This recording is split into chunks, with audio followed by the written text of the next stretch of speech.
580 Sports Talk coming to you on a Red Friday. The weekend is almost here. You have just a couple hours before you get to let loose for Championship Saturday. And then the Chiefs head up north to take on the Green Bay Packers. Jake LeBon, Brendan Dworzinski, who we hate today, along with Dan Lucero. Just today? Today. Yeah. I was trying to be nice. We put up with Brendan, there's a difference between working with and putting up.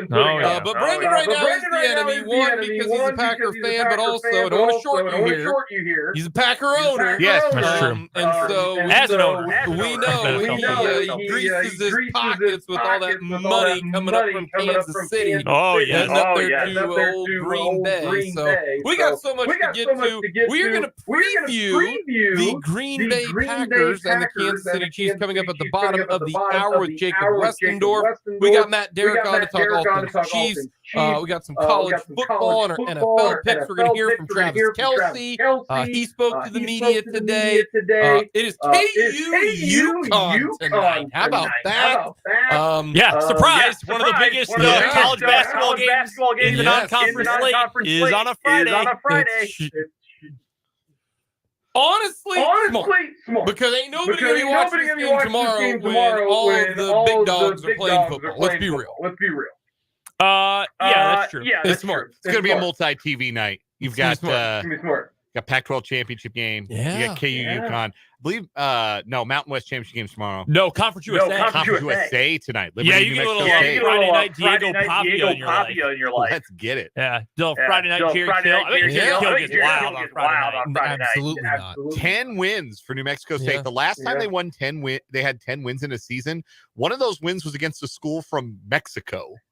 Hell yeah. Love that. How about that? It's been a long time, is what I'm saying. I hope Jerry Kill gets another tattoo. We got lots to get to. He's a Kansas guy. This is local. You bet. You bet. It is local. Former Emporium State coach. I'm just glad Jerry good health. Yeah, I'm glad. With some seizures there. But we got so much to get to. Let us know your thoughts. Hit us up on our text line, 785-272-9429. Easy to get in touch with us. Give us your predictions for the Chiefs crushing the Green Bay Packers. We want all predictions today. The more that go against the Packers, the better it is. Brandon still has not given me a number yet what it will take for him to watch the Green Bay Packers game with me while streaming it so we can see the agony. Or why are you trying to broadcast me being upset? You just answered my question. You answered your own question.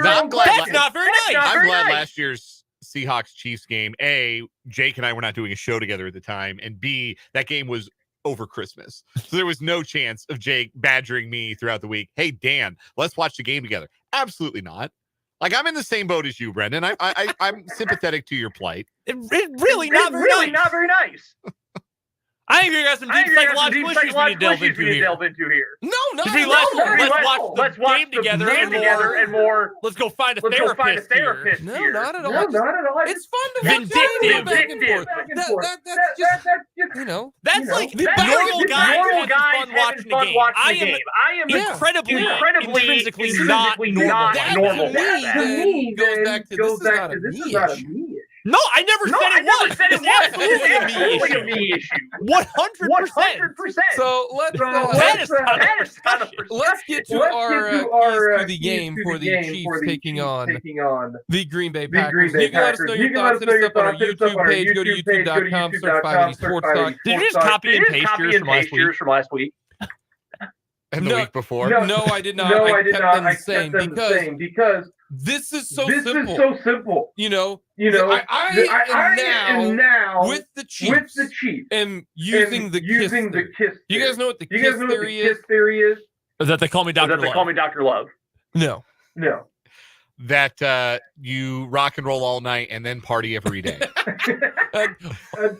20-year-old 20s Jake would be all about that. For what it's worth, I do know. Keep it simple, stupid. Keep it simple, stupid. I got a buddy who designs merchandise for his favorite t-shirts and hats and whatnot. Those people are so creative. Oh my, unbelievably creative. He designed a shirt this week that says, "You pull the trigger of my love gun." Kiss lyric, and it's got Jordan Love on the t-shirt. I like it. I might buy one myself for Christmas. No, you gotta keep it simple, stupid.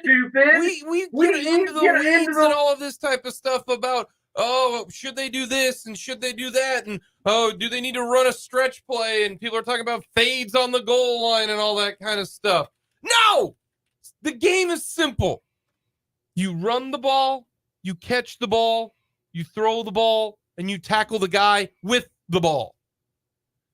My two keys might be the same keys for forever, at least for this year, until they prove me otherwise. You guys know I'm probably higher on this defense than most. I think this Chiefs defense is, prior to the game against the Raiders, I am still 1,000% on board. I would rather be up by 3, defense on the field, with a minute to go. I feel more comfortable than, this was prior to the game against the Raiders, than Chiefs down by 3 with a minute to go with the ball. I am so strongly on this defense. I think this defense is excellent. And I think they're just going to keep getting better. Because I think Amenahu and everybody and Karlaftis and Dan and all that kind of stuff. So it's all about the offense. And the best way to beat the Packers is to catch the ball. All you have to do is catch it. If the Chiefs catch the ball, they've got the 1 seed wrapped up already because they're undefeated. Now we're talking like 2007 Patriots and, Mercury Morris can go shove it. But no, they couldn't catch the ball. They literally just catch the ball. That's my number 1 key. All right, let's say you don't catch the ball, because kind of a tough thing to do nowadays, apparently. Don't turn it over. There is 0 chance, if the Chiefs don't turn it over and just play their game, not 0, 5% chance that the Packers beat the Chiefs. That's a 5% chance, any given Sunday type of deal. Because I don't think the Packers offense is good enough to beat the Chiefs if they play even football. If there's no turnovers for the Packers, no turnovers for the Chiefs win this football game. And that's why you just got to keep it simple. Catch the football when it's thrown to you. If it's thrown to you and you catch it, and like you kind of mentioned, you know what? The Packer run defense isn't very good this year. You should be able to run on the Packers. Run the ball with Pacheco, throw the ball to Travis Kelce, Rashee Rice, do your thing. And maybe this is the game that MVS actually makes a play. Or maybe this is the game that, Sky Moore or Justin Watson or Noah Gray or somebody, has an okay game. I really want to make MVS my big chief of the week, but I'm a coward. I chickened out. I'm glad you didn't do that, because I would have made fun of you. But then if he does catch a touchdown and has, like 5 receptions for... I think if they get a chance, they're going to dial it up for him to score a touchdown. I mean, he's facing his old team. I get it. Teams like to get guys in the end zone. Like, they will call a play to get MVS. If they're inside the 10, they will call a play to get MVS a touchdown. I believe that with all my heart. So those are my 2 keys. Really simple. Keep it simple, stupid. Catch the ball. Don't turn it over. If you do that, Chiefs get the win, and we don't have really any issues. Chiefs 9-3. Best record in the AFC. Awesome. For me, if you're looking at the defensive key for this game, it's sort of splitting hairs with the range of the field here. But you often talk about short, intermediate, and deep throws. You need to defend well against the long intermediate games. So we're looking at passes about 15 to 20 yards. That is where Love has really been at his best this year, is moving the ball in chunks, but not the deep ball itself. The deep shots have not been good. There was one, it was the first play of the game against the Lions on Thanksgiving Day. Christian Watson, 50-yard pickup. It was not a good throw. Watson made a good play, and he is a great athlete, so you just need to get it near him and he can make a play on it. But the ball was underthrown. If it's thrown in stride, Watson's just going to walk in for a touchdown. There have been a lot of those for Love this year. But getting the ball to specifically Jaden Reed and Luke Musgrove before he lacerated his kidney a few weeks ago, those were really where the Packers were at their best offensively, moving the ball in those intermediate chunks down the field. You've got to eliminate those throws. So what that comes down to is getting pressure on Love, which I know you'll get to specifically in a moment, Dan. And also, you've got to cover well against this team. The Packers are young. They still make a lot of mistakes with the route running and with the stuff. I mean, even last week when the Packers had their best offensive game of the season, you had multiple plays where guys were running the exact same route. You can't have that. That's not good. You do not want two players running the same route on top of each other. That's never going to end up well. The most amazing touchdown throw of the day for Love was a play that was completely botched by Christian Watson. He ran the complete wrong route, and it just so happened, luckily, Reed was there to end up catching a touchdown pass anyway. So you've got to eliminate that part of the field and try to take away what Love has been the best at, force him to take checkdowns or force him into taking shots down the field where he has struggled over the course of the year. Offensively, if you're the Chiefs, and I wrote down here, you play to your strengths, but I don't mean necessarily like, what are you the best at? Like, pick your 1, 2, or 3 best things, rely on those things. No, I mean literally use your physical strength in this game in order to pick up the win. Packers defense, not very good. It is, if you look at DVOA, you look at EPA, success rate, all sorts of advanced metrics, they are pretty much just below the median point in every category this year. Totally average against the pass, below average against the run, all across the board. So I'm not going to say, establish the run. I'm not going to do that. But this is the kind of game where if you were going to give Isaiah Pacheco kind of on the high end of his average number of carries, do it.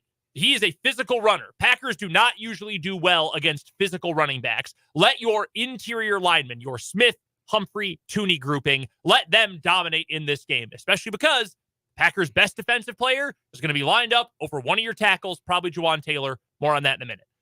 Let those interior guys dominate up front against a not very big and certainly inexperienced Packers defensive line. There's one dude on the actual 3-man defensive front who's played a lot of football. That's Kenny Clark. Really good player. Carl Brooks, rookie. He's going to play a bunch in this game. Devontae Wyatt, second-year guy, completely incompetent against the run. And the fact that Kenny Clark lines up right in front of maybe the Chiefs' best interior offensive line. Right. He's going to be right on top or right off the shoulder of Creed Humphrey. And I'll take Creed Humphrey over almost any defensive tackle right now in the league. Yeah, that's how well they're playing. So take advantage of those matchups when you get them. And hey, if you end up in a spot where Kenny Clark just goes nuts and beats you, well, sometimes really good players beat you. That's the NFL sometimes. But play to the guys who are physically strong. I would say this is a game where you should get the tight ends more involved. Try to take advantage of a linebacking core that is really inexperienced and really banged up. Dan, I got it, man. We are now going to refer to Brendan as Brendan ETR Dworzynski. Establish the run.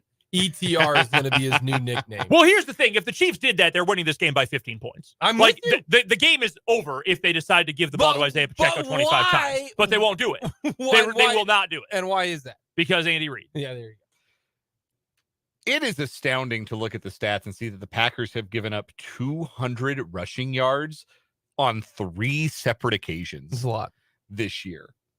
And they have given up over 140 rushing yards in 3 other occasions. The last 3 weeks, they have given up 205, 150, and 140 yards on the ground.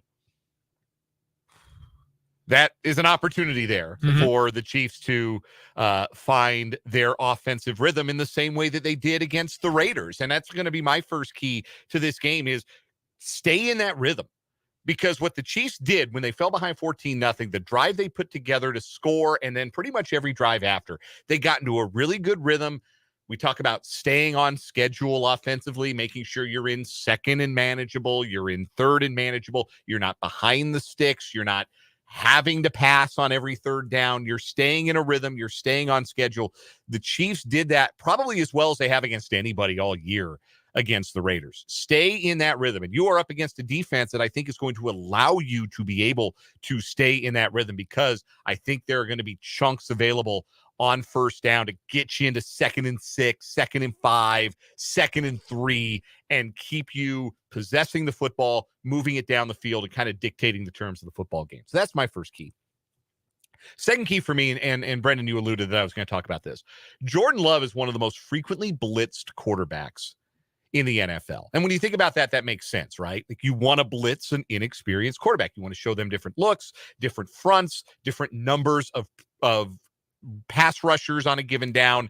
Steve Spagnuolo, of course, licks his chops when you give him an opportunity to do something like that. But Jordan Love, one of the most blitzed quarterbacks. I think he's been blitzed the fourth most often of any starting quarterback in the NFL.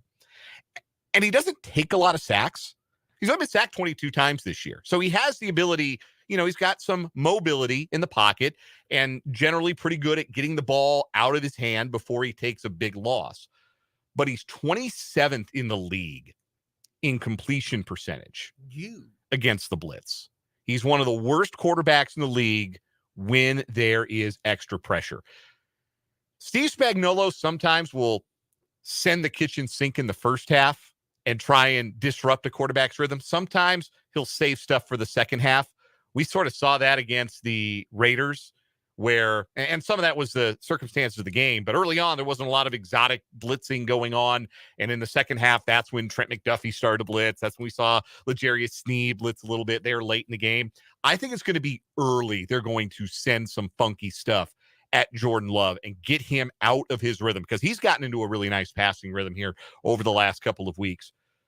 I think this first half is going to be critical for the Chiefs defense to show Love some different looks, keep him from hitting those intermediate throws. The other thing you have to do on those throws is you have to get depth, right? Your linebackers, whoever's in coverage, you have to get the appropriate depth so that 15 to 20 yard area of the field isn't open. So that kind of discipline in coverage is going to be important, but I think most important of all for the Chiefs defensively, get the heat on Jordan Love and get them off the field and allow your offense to stay out there and continue to find that good rhythm they had.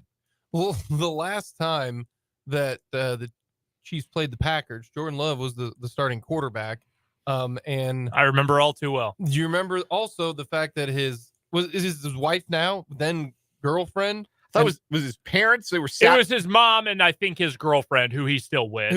Girlfriend. We're on the move. His parents had great seats at Kauffman Stadium for the game at Arrowhead Stadium. But Spags blitzed him like he was a JV freshman quarterback. Like, it was incredible at how often Spags blitzed him. Yeah, I mean, that was the smart game plan, right? I mean, the dude has never played a meaningful snap. Yeah. He had a half a week as the number one quarterback because Rodgers, we didn't know, was out until Wednesday. Yeah. Wednesday morning. Yeah, that was the COVID game. That was the COVID game, yeah.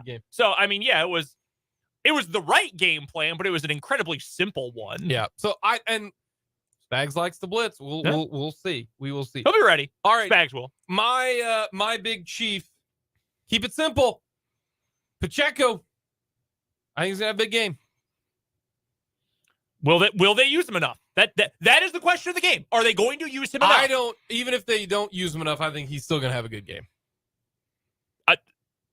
I'm sure he will. I'm going to go Pacheco. I'm just telling you that the game is over. Don't bother watching the game if they're going to give him 25 plus carries. But the problem is they're not going to do that.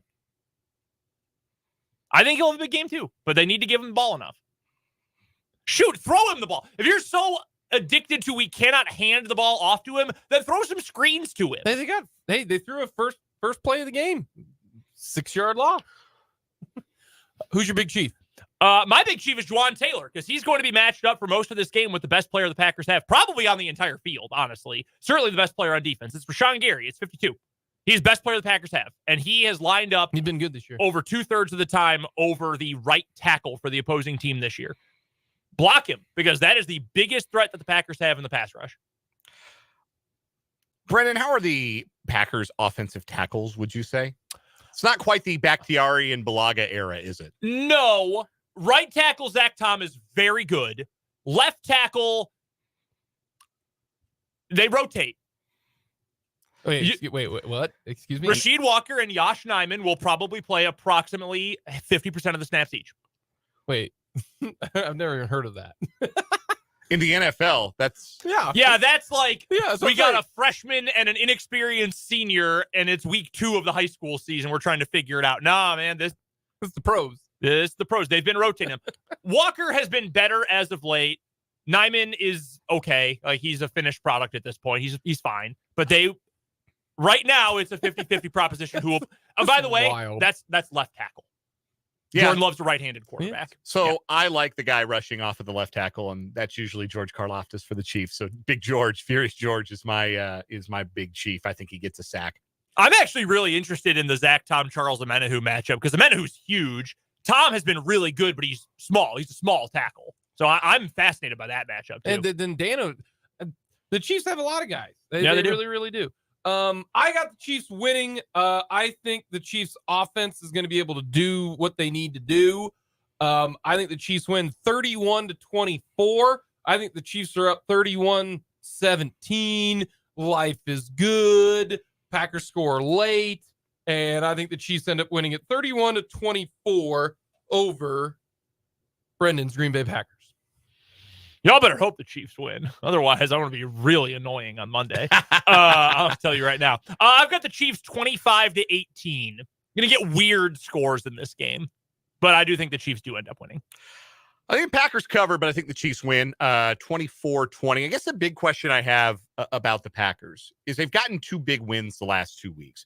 Is that all about the Packers getting better, or is that about the Chargers tricking one off with mistakes that were self-inflicted and the Jared Goff clown show on Thanksgiving? Like, what was this really about? Is this about the Packers, or has this been about their opponents kind of tripping over their own 2 feet? Because I think a locked-in Chiefs team in prime time, a little bit more used to this spotlight than maybe some of these younger Green Bay guys are.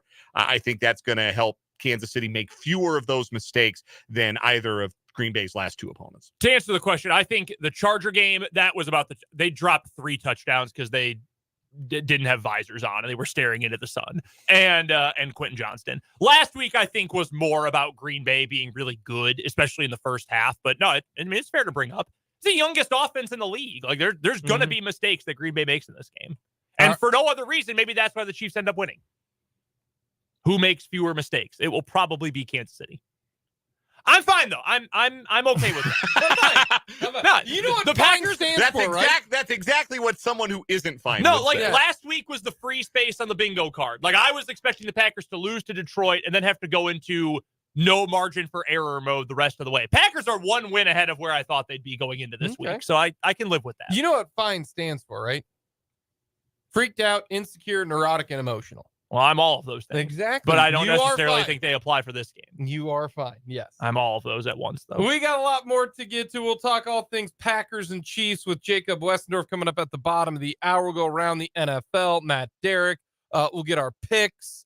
Do you guys just want to whatever I put down, just copy me instead of just doing our own thing?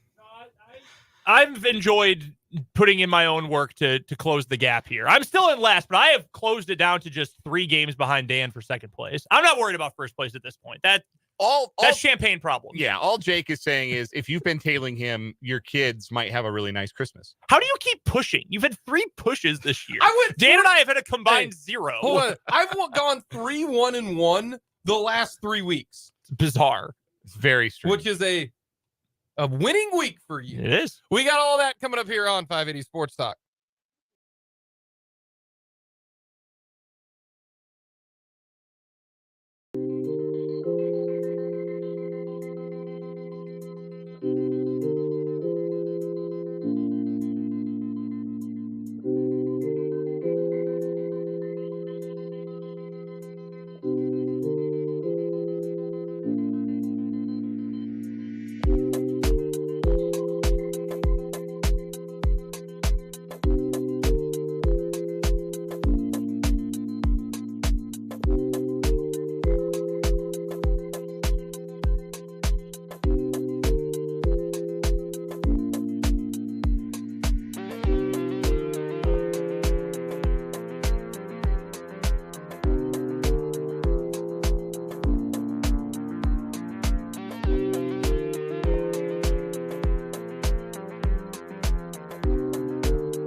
Jerick McKinnon, questionable. Let me help you out with that, Big Red. He's out.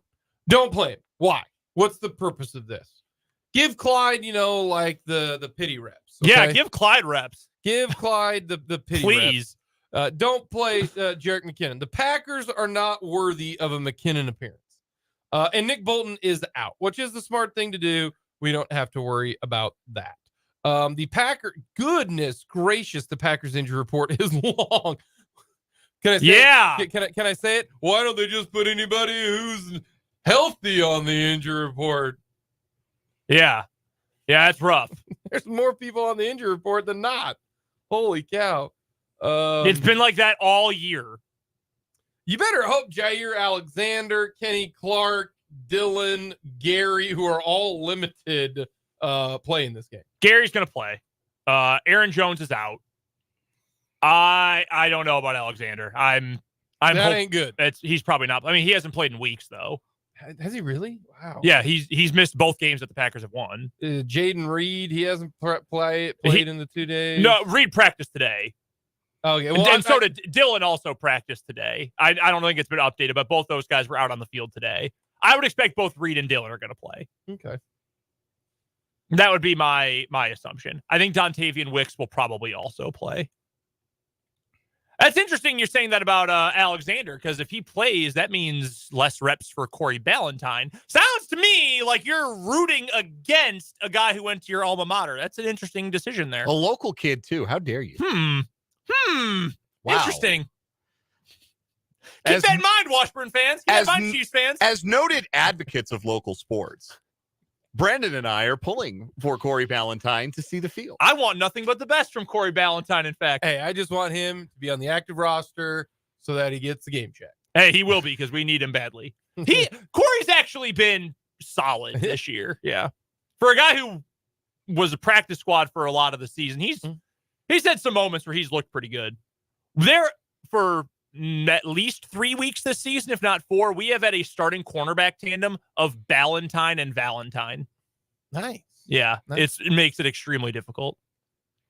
All right, real quick, before we get to more Packer talk, you got a change my mind for me. Yes, I do. I thought about this earlier today because I heard Jingle Bell Rock on the Big Country 94.5. I like Christmas music. Changed my mind. Jingle Bell Rock, Jingle Bells, Winter Wonderland, Let It Snow, Sleigh Ride. Those are not Christmas songs. Like, this is the only time of the year we ever hear. Are you suggesting that we should listen to those songs like more often? I'm just suggesting those Jingle Bells should be in the rotation in May. They are played at Christmas time, but they are not Christmas songs. Where in Jingle Bell Rock do they mention Christmas? I know. But where in Jingle Bells is Christmas mentioned? Nowhere, because it's a Thanksgiving song. That song was written for Thanksgiving like 150 years ago. Winter Wonderland. Oh, is it Christmas Wonderland? Nope, winter. That's more pagan, if anything. Let It Snow. Let It Snow on the Christmas tree? Nope, just Let It Snow. You're real technical here. I am. We only listen to those songs like November and December. We don't listen to them in January. But that doesn't make them Christmas songs. It's seasonal music. And they're winter season songs. Is Christmas season. No, they're winter songs, though. So what you're telling me seasonal is that songs. In order for it to be a Christmas song, if you mention Die Hard, I'm gonna freak out because I knew you were going to. Well, okay, Home Alone. Can we do Home Alone? There's no difference between Home Alone and Die Hard. They're both Christmas movies. For what I was going to say, I think there's a better argument that Die Hard is a Christmas movie than that Jingle Bell Rock is a Christmas song. At least Die Hard happens at Christmas time. There is no reference to anything Christmas in Jingle Bell Rock. You could jingle a bell anytime. Well, what is Jingle Bell time? What is Jingle Bell time? It's I now. don't know. It's now. It's this time of year. When you think of Jingle Bells, you think of Christmas. Therefore, it's a Christmas song. The only time when you hear Jingle Bells, you think Christmas. Or holidays. That doesn't make it a song about Christmas, though. Little Drummer Boy, that song sucks, but at least it's about Christmas or some element of the Christmas time season. Jingle Bells? Jingle No. Bells is about an element of the Christmas time season because it's about winter. You just backed yourself into being wrong. But no, that winter and Christmas are not the same thing. The season is the same. Christmas occurs in winter. Winter dovetails. This is like with rectangles the Christmas and season. squares. Yes. No, that adds to my point. No. They're not Christmas songs. Time out. No, it is 1,000%. Okay. Oh, what fun it is to ride in a one-horse open sleigh. Just because you associate sleighs with Santa Claus does not mean that they don't exist otherwise. And again, that song was literally written about Thanksgiving. You are reaching here, buddy. I'm literally not. What was the other Jingle Bell Rock? Yeah. I listened to the entire song while cleaning my dishes after lunch today. Man, that's a great song. It's a good song. First published in 1857, Jingle Bells was written by James Lord Pierpont to be sung on Thanksgiving from the Washington Post. Springsteen's version of Jingle Bell Rock's the best. Yeah. That's fine. That's fair. Yeah. He's got good Christmas music. We have to get to our interview. It's a Christmas song. Coming up next, Wrong. we are going to talk all things Chiefs and Packers with who we'll find out is Jacob Westendorf a Jingle Bell fan, or is he not a Jingle Bell fan? Where does he side? I'm not even saying I'm not a fan. We'll get to that. That's coming up next.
We will get to more of the NFL over the coming weekend, including what happened last night.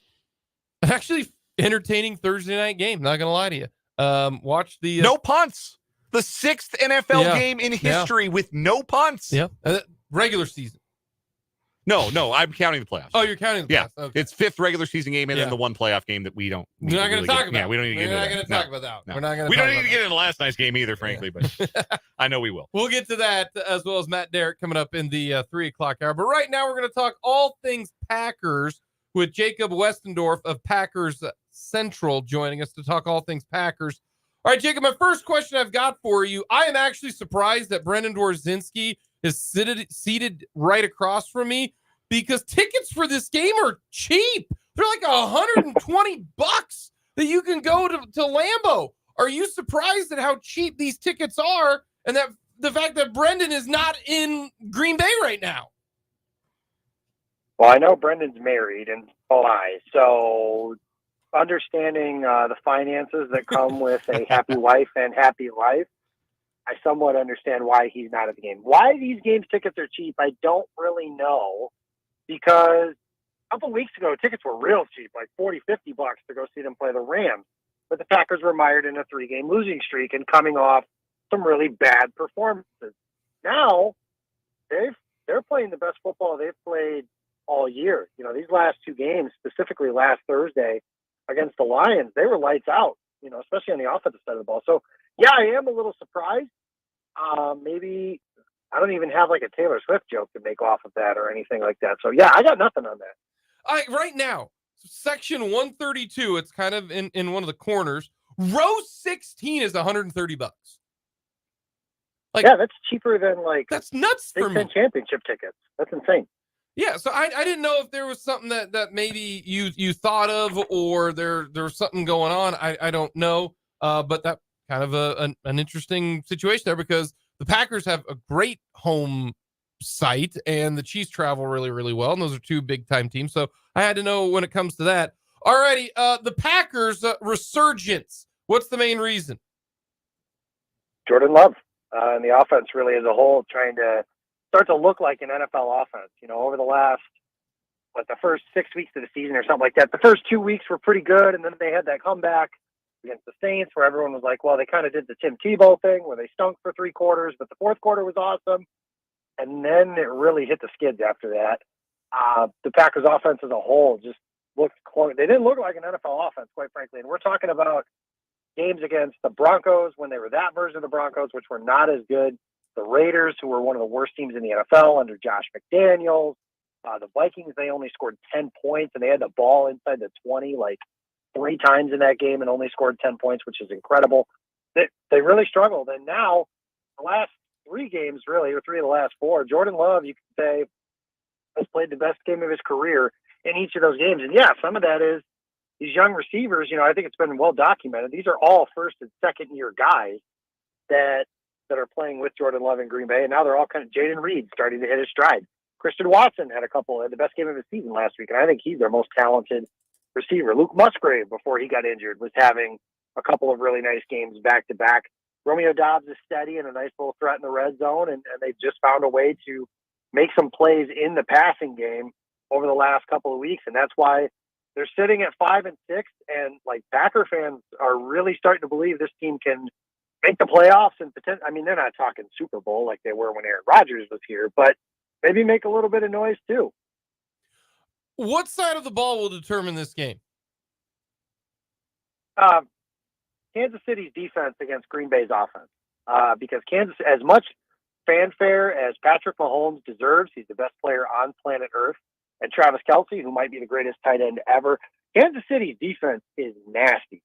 And they're like top 5 in almost any category that you think that really matters. I know they're like 4th in scoring, 4th in DVOA, 6th in yardage, and 4th in passing defense.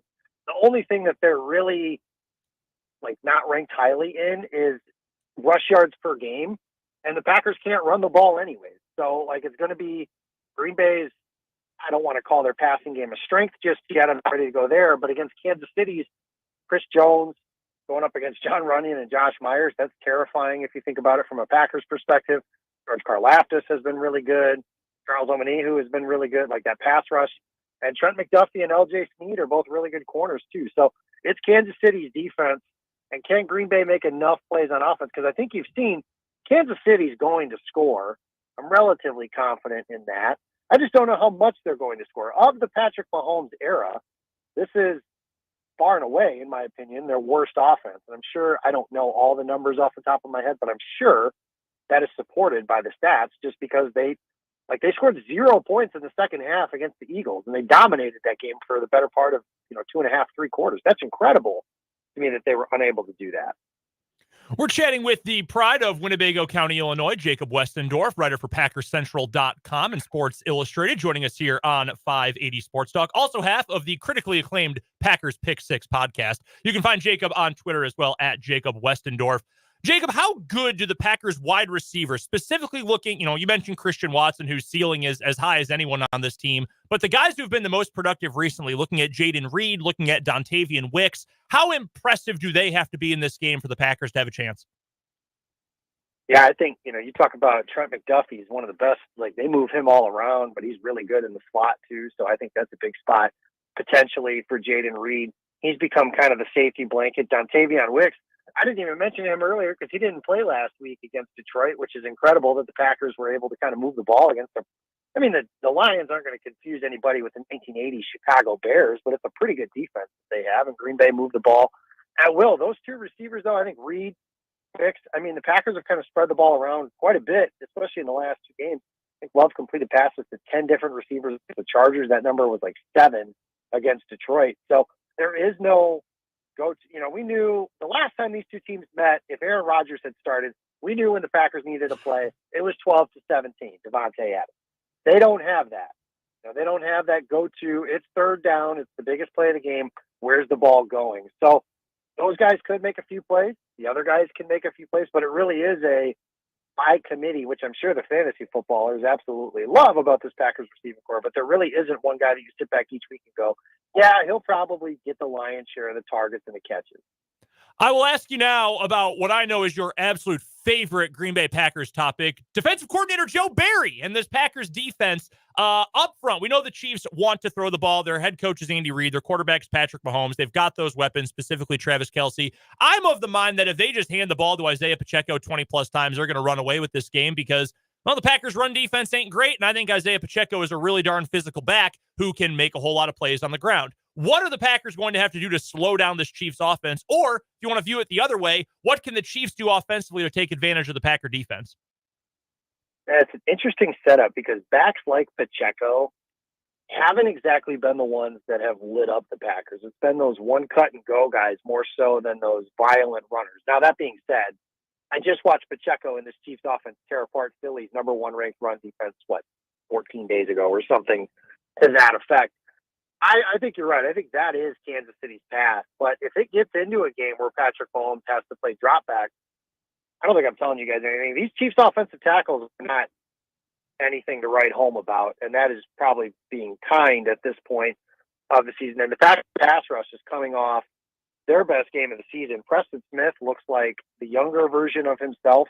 Rashawn Gary, when he is going, is one of the best players at his position in the entire sport. So if they can get it into that is a huge if, because the Packers, like last week, we were kind of doing the whole, oh, you know what? Green Bay's run defense wasn't that bad, and they still gave up 4.7 yards per carry. Like, it was still a big number in terms of yards per carry. So I think you're right. I think that Kansas City's best bet is to kind of turn this into ground and pound, and it's supposed to be, 30 and rainy, snowy-ish as last I looked at the forecast. So that kind of bodes well into a ground style type of game. But Andy Reid, if he does have one fault in the past, he has been known to get a little impatient with his ground game and wanting to make those plays down the field. So I'll be interested to see how the Chiefs attack this game. We are speaking on the Fleming Place Wine and Spirits hotline with Jacob Westendorf, who writes for PackersCentral.com and Sports Illustrated, joining us here to preview Sunday night's Chiefs-Packers tilt at Lambeau Field. Jacob, what does a Packers win look like? As you break this game down and think about the many ways in which it could unfold, if the Packers are to protect their home field and pick up a win as a 6-point dog on Sunday night, what does that look like? What factors are the things that play into Green Bay's hands that allow them to win in that scenario? Yeah, I think it'll look a little similar to the Chargers game from the standpoint, Mahomes is the best quarterback Green Bay's played this season. Prior to that, it would have been Justin Herbert.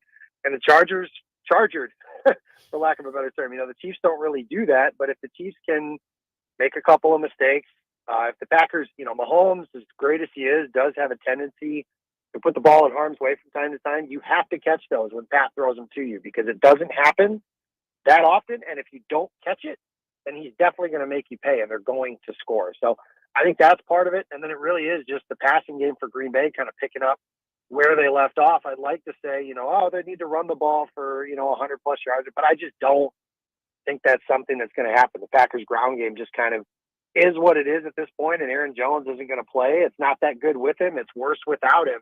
So they've got to do the things that, you know, a lot of underdogs do when they're facing off against teams like that. Kind of muddy the game up a little bit, make some big plays in the pass game when they're there. They got to take advantage on the opportunities that they have. And then if they can force a couple of turnovers or keep Mahomes under duress throughout the course of the game, because, yeah, if he can just stand there, he'll pick you apart. If he's under pressure, he's still Superman, but there's a couple of cracks in that armor when he's under pressure. Matt LaFleur's never lost a December game as a head coach. I saw that stat the other day. It was kind of eyebrow raising. And when you think about it, some of that is, well, they didn't do a whole lot of losing, period, when Aaron Rodgers was their quarterback and winning MVPs. And yes, their loss last year that kept them out of the playoffs was technically in January. So that doesn't really count. But I do think it speaks to playing your best football at the end of the year, which is something that the Chiefs over the years under Andy Reid have really prided themselves on.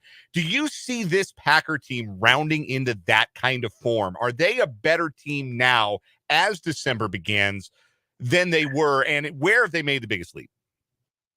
Oh, absolutely. The offense is certainly where they've made the biggest lead, because at the beginning of the year, I mean, if they got to 200 yards passing, you were kind of throwing a bit of a party. Now Love is he threw for 300 for the first time in his career 2 weeks ago. He threw for 260 against Detroit. They're able to protect him. They've been doing that a lot better. They do this weird rotation on the offensive line where Yosh Nijman and Rasheed Walker essentially split snaps at left tackle. I don't understand that, but they're doing it. And it's kind of been working. They kept Aiden Hutchinson quiet last week, and not a lot of teams have been able to do that. But I think, you know, the goal for this Packers season was always not to always ignore the record necessarily, because you are what your record says you are, as Bill Parcells once said. But that's not as important as the offense getting better from point A to point B. And by the end of the year, deciding whether or not, you know, if they're picking first or second in the draft, which they won't be, but if they were, then they would have been, you know, we're talking about Caleb Williams and Drake May and those kinds of players. Green Bay won't be doing that. And now it looks like Jordan Love is not only keeping them away from picking those quarterbacks, but they wouldn't want to take one anyways, because he is their guy of the future. And really, I think he can stamp, whatever phrasing you want to use for that. If he goes in and out-duels Patrick Mahomes or keeps things really close and goes score for score with him, and say they lose a 33-30 kind of game or something like that, I think a lot of people are going to be feeling really good about the fact that Green Bay found their quarterback. And that really is where they've gotten better, the offensive side of the ball. All right, give us a prediction. Who do you got? Well, this is cheating because I told Brendan Brendan wasn't there. Never mind. Brendan big time on Tuesday night. So I guess Interesting. Brendan I'd have to You get into didn't have that. to call me out, man. We You didn't have to do that into to me. that. Brennan clearly got other things more important. I guess so. No, I said I'm buying in a little bit. I think that Lambeau is a tough place to play. I think the Chiefs receivers have struggled. You know, Travis Kelce, Mahomes, and all those guys are great, but I think the Packers offense is rounding into form, and this just feels like they've been on the verge of a blow up. And by a blow up, I mean like not making some of the small, tedious mistakes. Like they should have scored 37 or something like that against Detroit, but they missed a couple kicks. They miss a fourth down where A.J. Dillon runs the wrong direction. Like it feels like they had time to put all this stuff together over an extended rest period, whereas Kansas City doesn't have that same because they didn't play on Thanksgiving Day. And I think the Packers put it all together. It's at home. It's in prime time. And Jordan Love, for whatever his faults are, and there have been a few this season, his best games against Chicago when the whole world was watching, because that was the 3:25 kickoff, and last week on national television. So this game's on national TV too. I like Green Bay 30 to this score has been good to me over the last week or so. So 30-24 Packers over the Chiefs. Jacob, we appreciate the time. Thank you so much, my friend. Enjoy the game against the Chiefs, and hopefully Brennan doesn't, stand you up next time. I appreciate it, guys. Thanks for having me. Jacob Westendorf joining us, talking all things Packers. Did you stand him up? I was with Washburn. That's 7:00 Tuesday night. I was calling a game. I had no option. One of these jobs pays me. The other one doesn't. Like, what do I do? Coming up next, we will go around the NFL on Second Thought and talk with Matt Derrick.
2 on this Red Friday edition of 580 Sports Talk. Some light flurries coming down right now here in the capital city. How about that? The start of December 1st.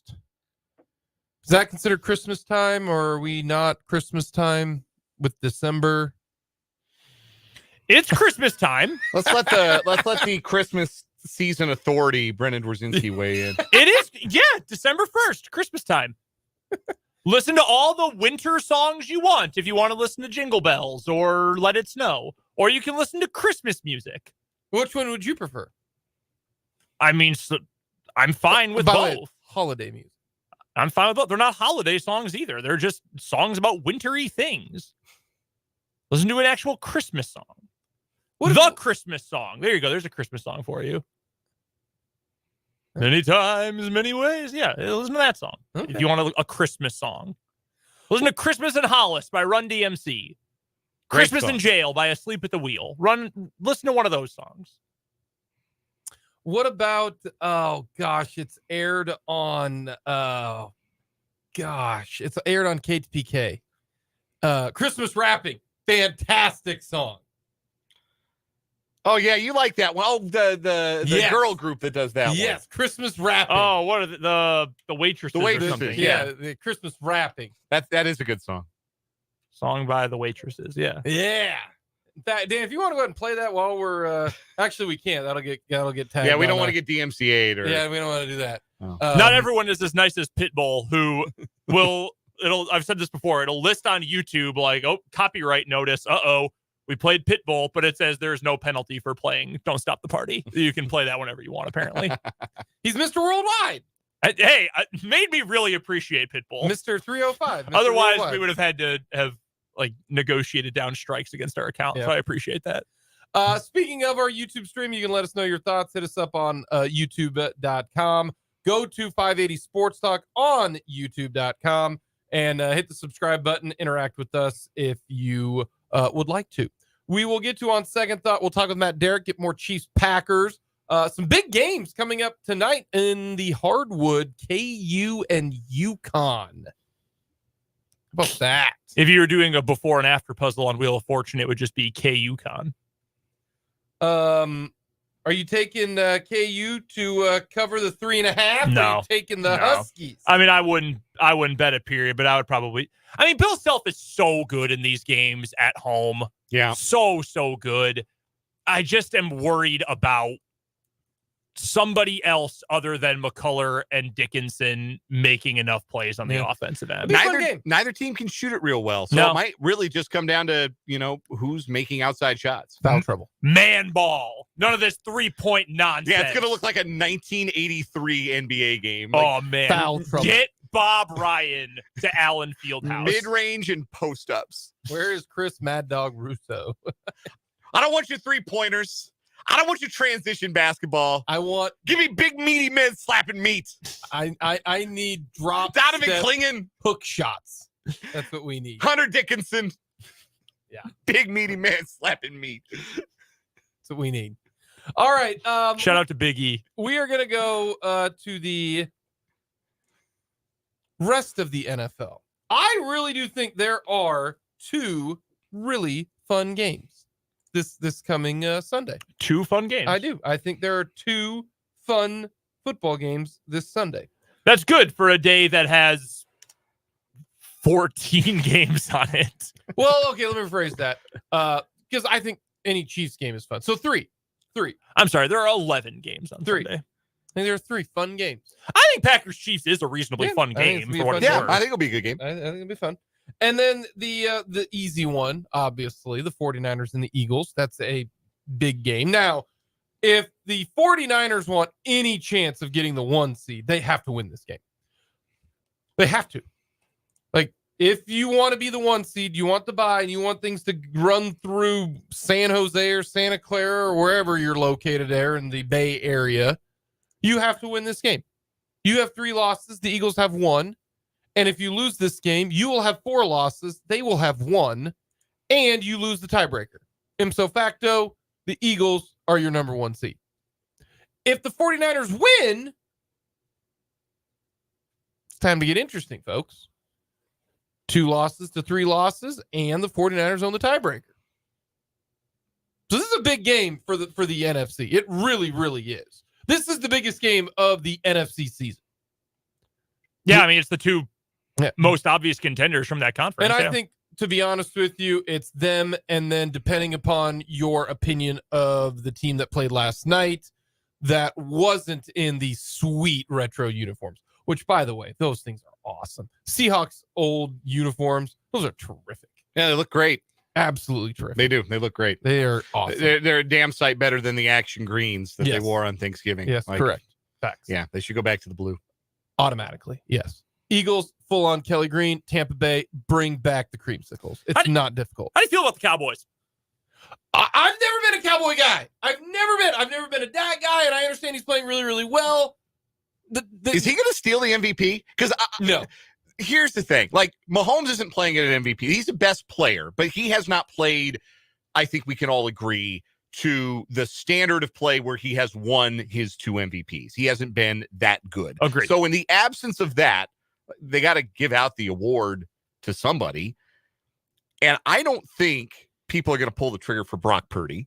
No. And I don't think that Tua Tagovailoa is going to be at the end of the year with those kinds of numbers.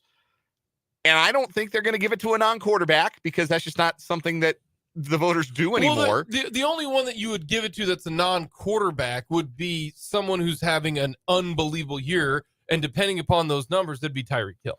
I was going to say Christian McCaffrey. Like, I think Christian McCaffrey's a real MVP candidate too.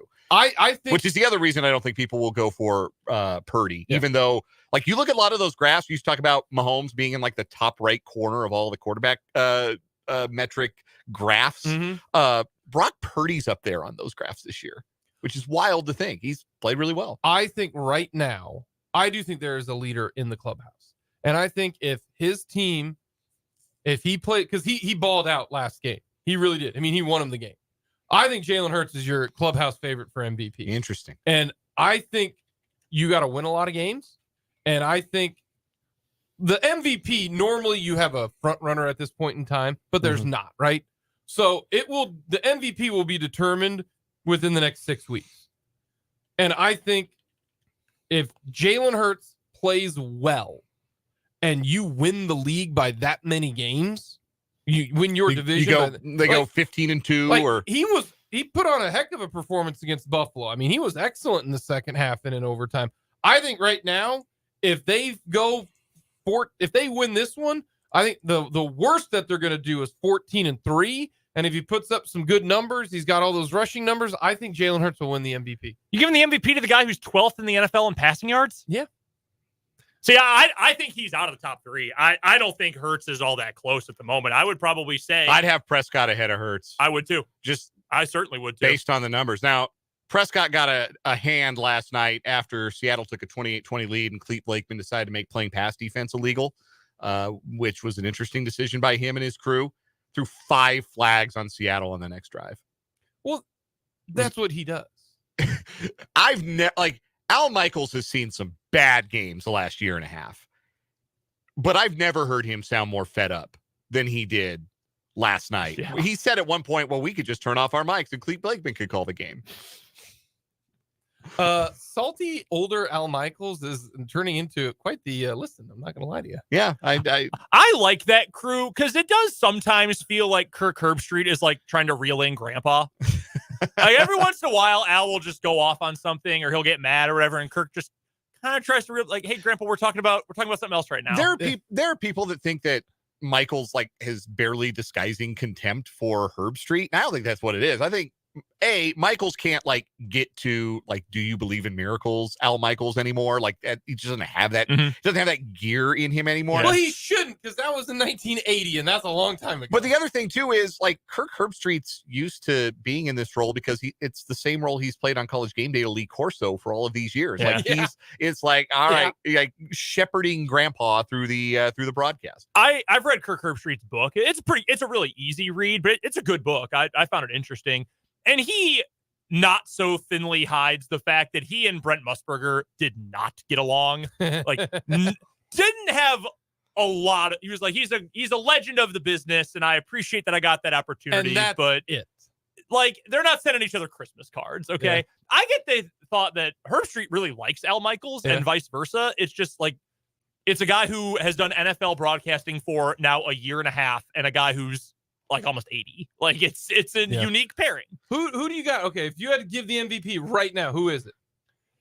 You could really talk me into Prescott. You really could. Okay. But I don't know. Like, I think it's really reductive to say, oh, it has to go to a quarterback. But that's kind of where we've gotten. I think Christian McCaffrey is the guy. I know a lot of people will want to say Purdy, but like, McCaffrey's got 939 rushing yards, 11 touchdowns. He's averaging about 5 yards a carry. He's got 5 receiving touchdowns through the air, so 16 touchdowns in 11 games. He's the best player on that team, and like makes it go. I think he's got a case. Give me McCaffrey, Prescott, Tyreek in that order. Yeah. Well, you want to who the best player is on the Cowboys? CeeDee Lamb. Micah Parsons. Oh, Micah Parsons was a joke. CeeDee Lamb is really good, though. Like, Micah Parsons is stupid. You know what I really enjoyed about last night's game good. was when it was 4th in the game and the Seahawks called a play that explicitly decided not to block Micah Parsons.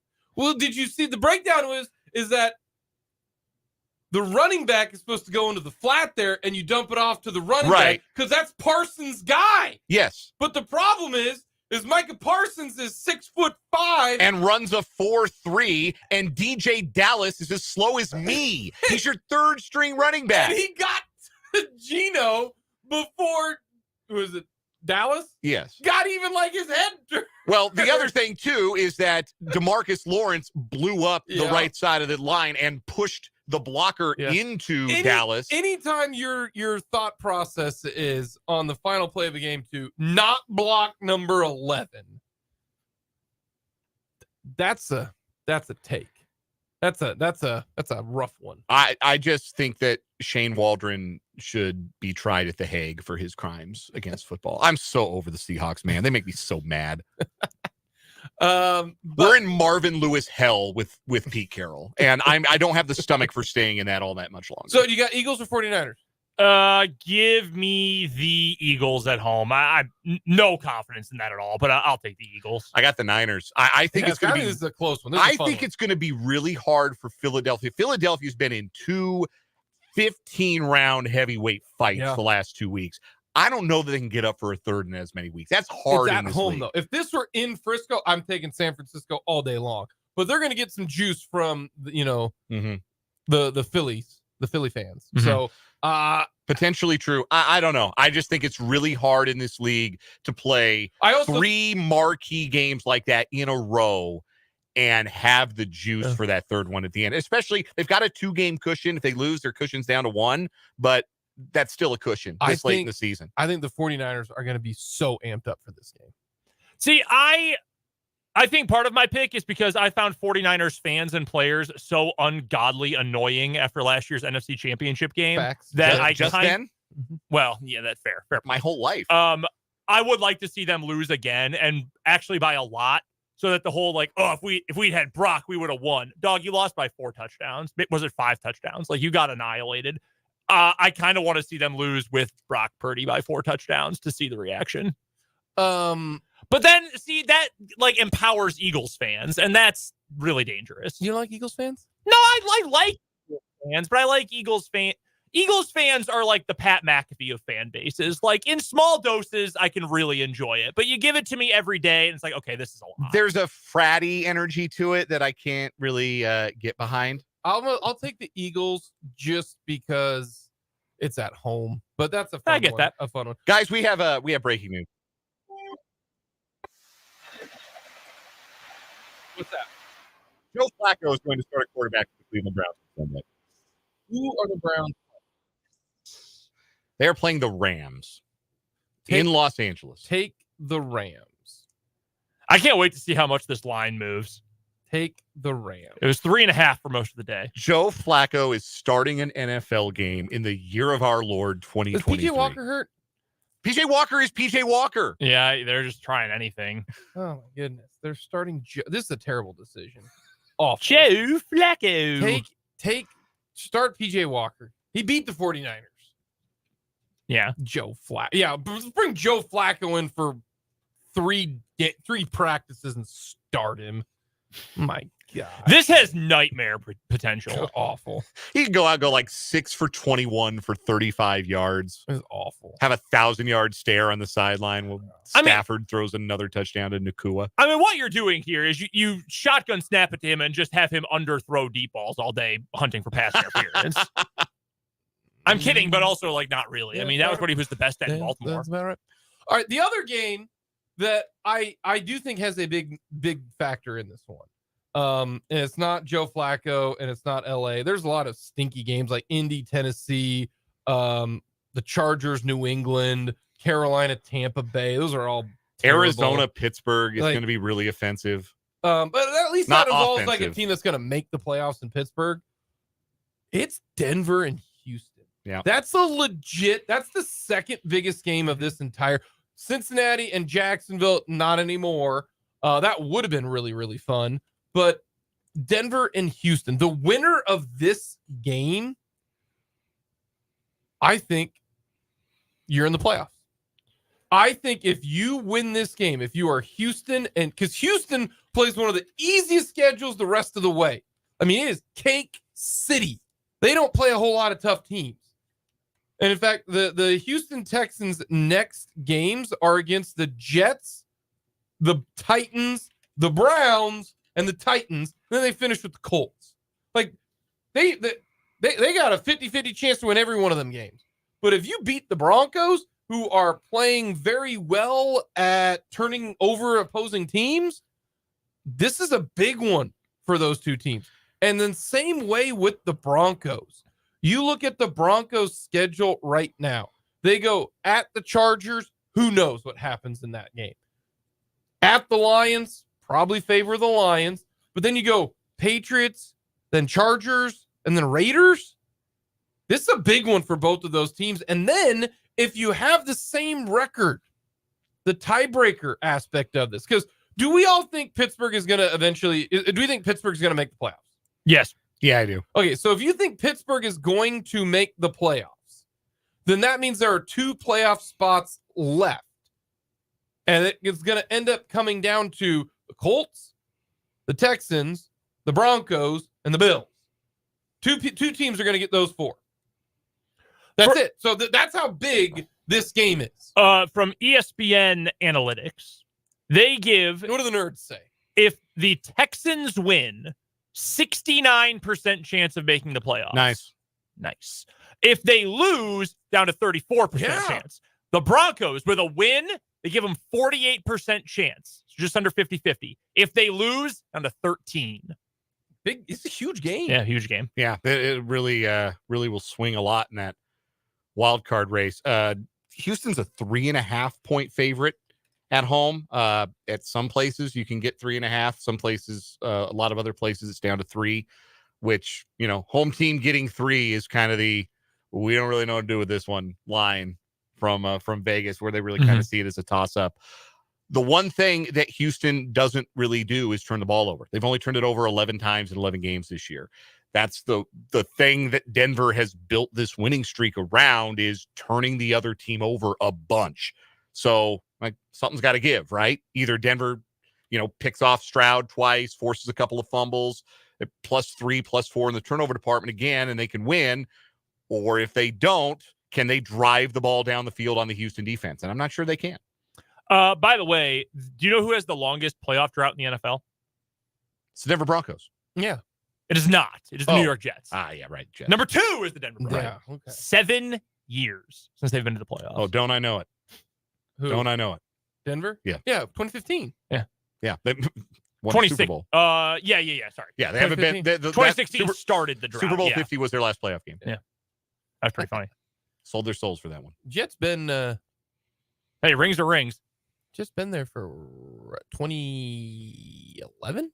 2011. Yeah, that was they made the playoffs in 2010. Their first year they missed was 2011. Yeah. 2011. They played for the AFC Championship that year. Back-to-back years, I believe they played for the AFC Championship game. Yeah. With the Sanchez.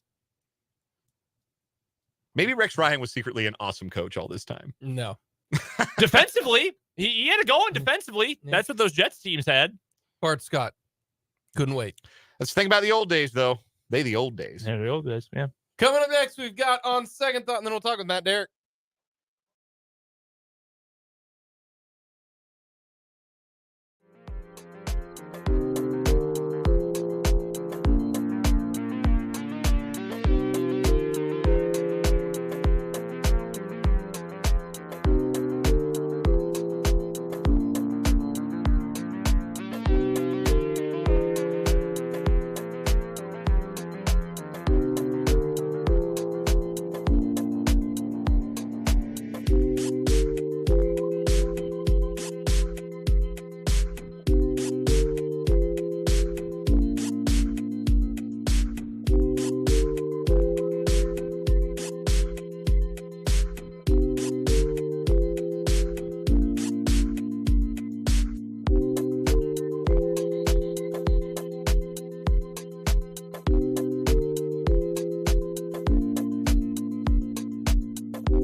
It's time for On Second Thought, where we would like to have a redo on things, where we think, you know what, I'd like to go ahead and make a mulligan. Mine would be that I said the K-State defense was going to shut down the Iowa State Cyclone offense because K-State's defense was playing well, and I didn't believe in the true freshman, Mr. Beck. And turns out maybe he wasn't great, but he didn't have to be because the K-State Wildcats couldn't tackle. And also, Abu Sama is the greatest running back in the history of college football. Yeah. I had a buddy text me yesterday and say, have you seen the Seahawks uniforms? They're so awesome. And I said, yeah, they look great. And in a touching tribute to the 1990 Seahawks, they're going to get their ass beat on TV tonight. And then they didn't. They put up a good fight. Yeah, I was wrong about that too, I suppose. Good for them. I really thought they'd get humiliated. And I got home and I checked the score for the first time. I was doing Lewis Toyota high school basketball game of the week last night. Got home like right at halftime. Checked the score. Hey, Seahawks are winning. How about Decaf Metcalf? The fastest guy in the NFL this year. That's a large man running fast. That was incredible. It looked like Usain Bolt sprinting down the field. For those of you who don't know, he caught a slant route and then decided to angrily run as fast as anyone can run. But Tyreek Hill had the record at 22.04 miles per hour. And then yesterday, a man who is 6'5", 225 pounds or 230 pounds, beat it. He ran like 22.1 miles per hour. He's the fastest man in the NFL this year. Where do we stand on the sign language taunts? I think it's Big thumbs up. You're not going to get fined. It's cool, but the problem is nobody knows what you're saying. That's the point. Well, I don't think nobody knows. There are many people who Nobody. Okay, the point for trash talk is that the opposing team knows what you're talking about. For those who are not aware, DK Metcalf frequently been fined by the NFL for some back and forths. There have been times where he has says acted mean things. He has acted not so maturely, and it's also been flagged and fined for taunting. And he says, well, I don't want that to happen anymore. I'm tired of losing money, so I'm just going to taunt people in American Sign Language. And so he has learned ASL, like when he scored a touchdown against the Rams. The defender who was trying to cover him for the Rams was wearing number 44. So he got up and signed, 44 is my son. I don't know what he signed last night. standing on business. That's what he signed last night. See, here's the thing. Nobody knows that who's playing. No, that's incredible. That is so humiliating. That's like if you're a soccer player and you get nutmegged and then somebody makes some French quip at you and you, an Argentinian man, are like, what did they just say? Now, granted, a lot of these guys speak like 8 languages, but you understand my point. Yeah. Luke, okay, NBA comparison. Luka speaks like 18 languages, right? He totally clowns, I don't know, Zach LaVine, and then speaks to him in Slovenian. Like, that is so humiliating. Yes, this correct. dude is just roasting my ass, and I have no idea what he's saying. That's a good take. I differ. This is where we're on the different side of things. Because there's no answer for it. Well, I don't even know what you're saying, so it's not going to affect me. Like, the whole point of trash talk is to try to affect the other person. See, I think that's different for defensive backs. Most insecure athletes in sports. You want to know. You guys are making me defend defensive backs, and I hate you for it. So funny. I hate you for it. So funny. Like, I like the trash talk because I get to see the other person. Like, okay, you're going to... Exactly. No, it's eating at you. No, I got to know what you're saying. That's the defensive back mindset, though. Maybe that is, and maybe that's why I have the mindset of a wide receiver. Therefore, it does not, okay, whatever you're going to do. Like, I don't even, at least I know when you do the seatbelt maneuver, what you think you're trying to do. Maneuver. Oh my gosh. You guys I hate both of you right now.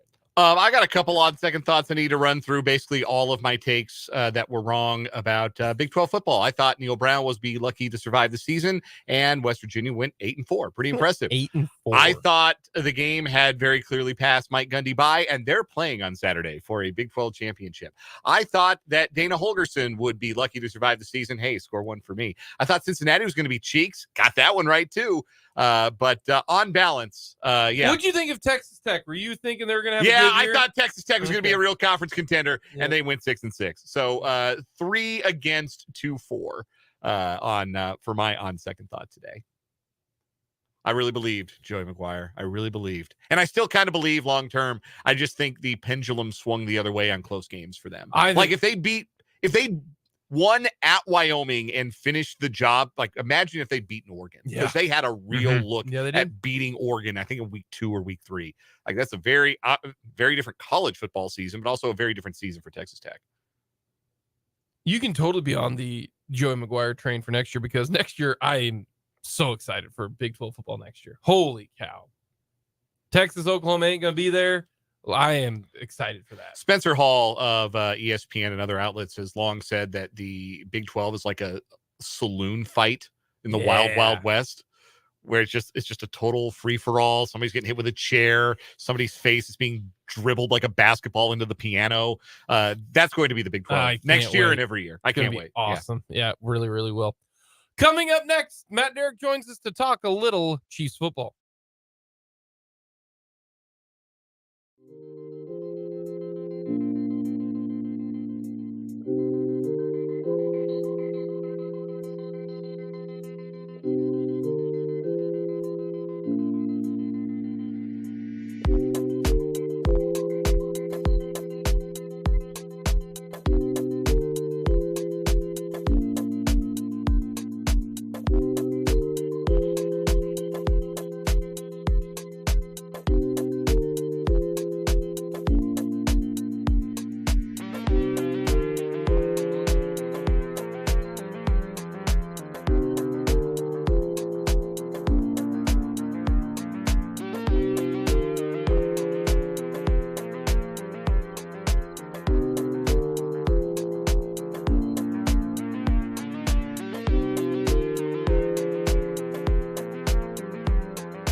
with our Chiefs insider. He is Matt Derrick from ChiefsDigest.com.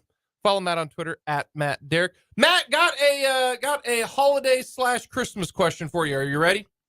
I am absolutely ready. Alrighty. Do you think Jingle Bells, Jingle Bell Rock, Let It Snow are Christmas songs? I mean, yes. But Is there Matt, a trick that they don't mention Christmas. There's nothing Christmas about them. They're winter songs. they're winter songs, but there's no other reason to celebrate winter other than Christmas. That is Chris- one winter- angle we have not discussed yet. Winter is terrible. Facts. I mean, if you didn't have Christmas, why would you 1000%. have songs?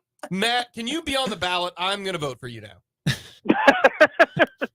On the platform of we're Winter getting rid of sucks. winter. It's Yeah. bad.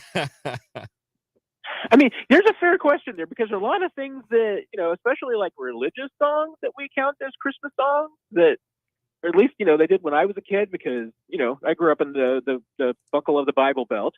So maybe we just did a lot of Christmas songs that were kind of, had religious overtones to them that didn't really have anything to do with Christmas or winter, but just,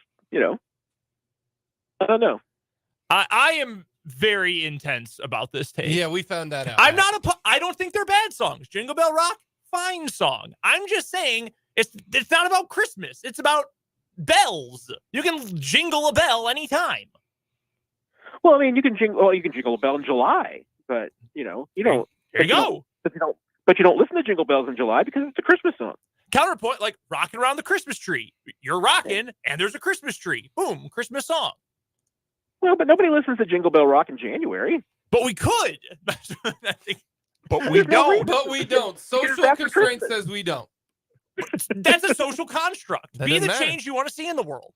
Go for it then. I expect you. Well, I don't like Christmas music enough to listen to it at other times, but some people do. So you're willing to die on a hill that you don't really care about. I've died on far worse hills. Yeah, but would you agree or disagree that there are summer songs? Yeah, I would say there are. But you'll listen to summer songs during the winter. Sure, but summer's also good. I would like to be reminded of summertime when it's snowing outside. I don't necessarily want to be reminded of winter and a winter wonderland when it's 85 and sunny. Well, which brings us back to the original premise, I guess, which is that there's nothing good about winter, only Christmas. So therefore, that's the inspiration for all winter songs. Matt, this is why we bring you on, man. Not only do you have great Chiefs knowledge, but you're just a smart man in general, my friend. You are. You are. If we start breaking down, baby, it's cold outside, then we really got something. But. Well, it's not going to be that cold in Green Bay. Kind of slushy. Do you think the Chiefs' offense is now fixed? This is kind of a little smarmy answer, but I would say it's probably up to the Chiefs if their offense is fixed.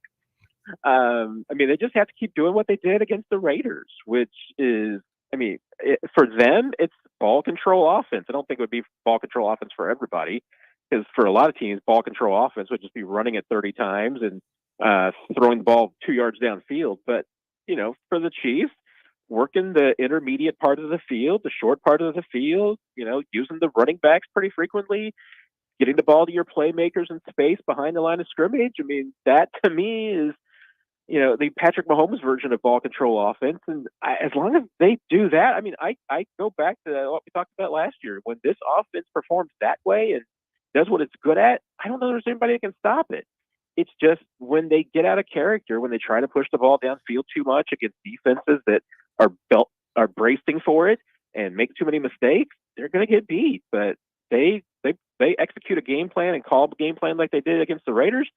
I don't know who stops them.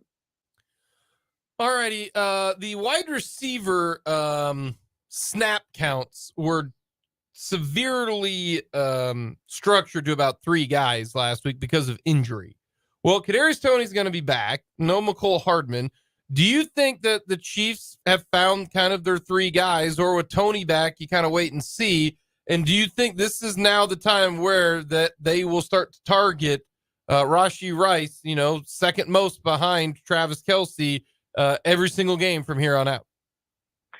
Yeah, with him having 40 snaps and everybody else in that, except for Richie James, in that kind of 32 to 34. I mean, I kind of feel like that's where the Chiefs want at least the distribution to be. I think the rest of the season they would prefer for Rashee Rice to be the guy who's on the field the most, and then Watson, Moore, and MVS kind of splitting the time. I mean, I could see any one of them. Maybe a little bit less with Sky Moore, maybe Watson, MVS mostly being the number 2 guy, Moore being maybe consistently 3rd and 4th, one of those guys maybe being 4th that week. I even think when, Kadarius Toney comes back, I think he's probably going to be less than that. I mean, I think he'd be in the kind of 20 to 30 snap category. Let's see if they, go back to earlier form in the season once Richie James is healthy and maybe get him more in the 15 to 20 snaps. I mean, I still want to kind of see what Richie James can do. I'd like to see him getting some snaps, maybe away from some other guys, but there's no doubt. I mean, I think Rashee Rice is a guy that you absolutely have to feature and try to make a part of the offense because there's just too many good things happen when he gets the ball in his hands.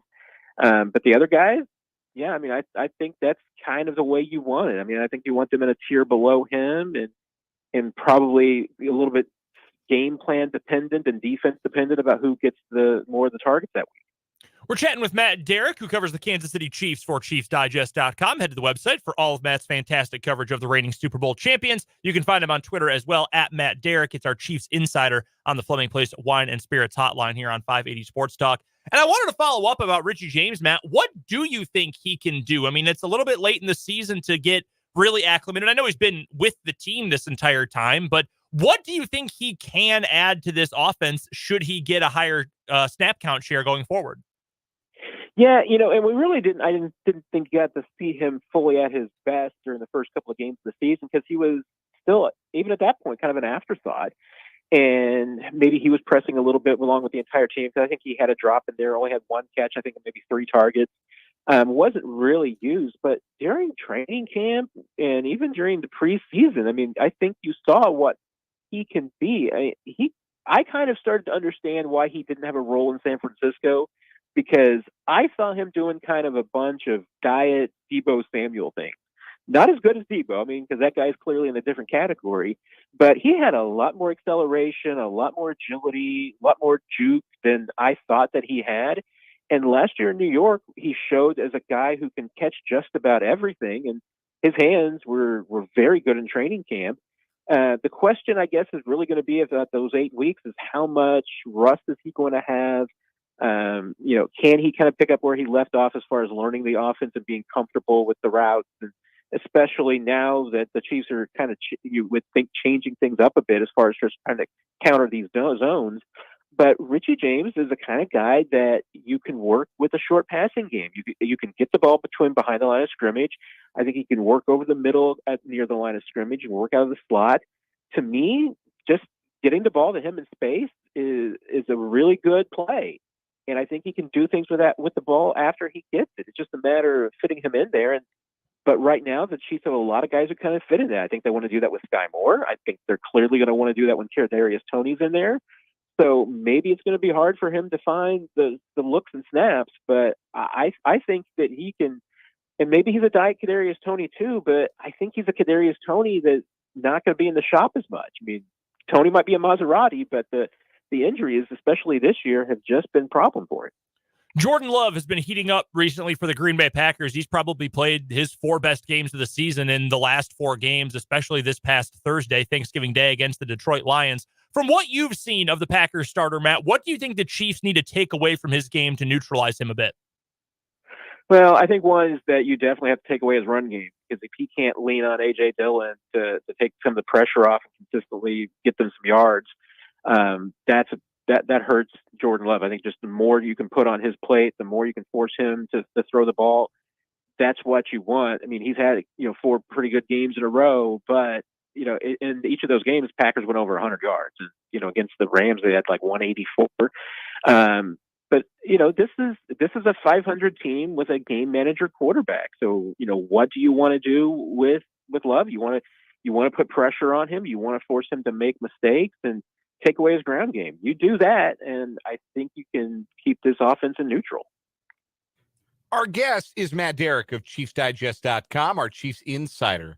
He joins us on the Fleming Place Wine and Spirits hotline, as he does every Friday at this time here on 580 Sports Talk. Check out Matt on Twitter at Matt Derrick, and check out his great work at ChiefsDigest.com. What do you think is the most favorable matchup or aspect of this particular game for the Chiefs against the Packers?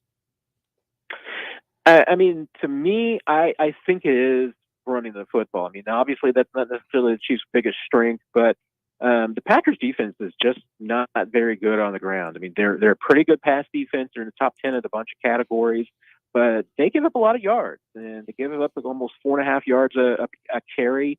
I mean, this could be a 100-yard game for Isaiah Pacheco pretty easily, and that's, to me, the big part of being able to rip apart some of these zone defenses that Patrick Mahomes is seeing. If they can establish the run against this team, to me, that just makes it a whole lot easier for the passing game. So if the Chiefs come out and get Isaiah Pacheco involved early and succeed and really get him going, I can see him getting the full head of steam and having a pretty good day. And maybe they'll extend on down. We'll see if we see Derrick McKinnon.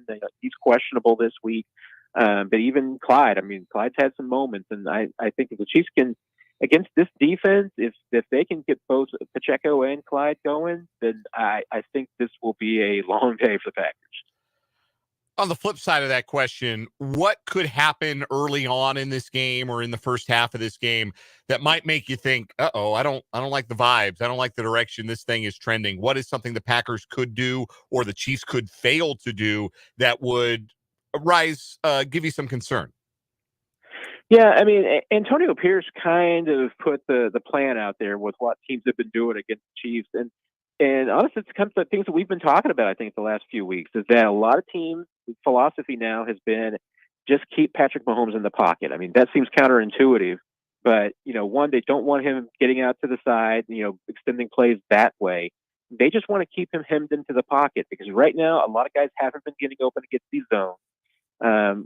Especially when they're playing a lot of cover 3 and you're seeing 3 safeties on the back end and there's nothing there for the deep ball and Mahomes has been forced to dump it off.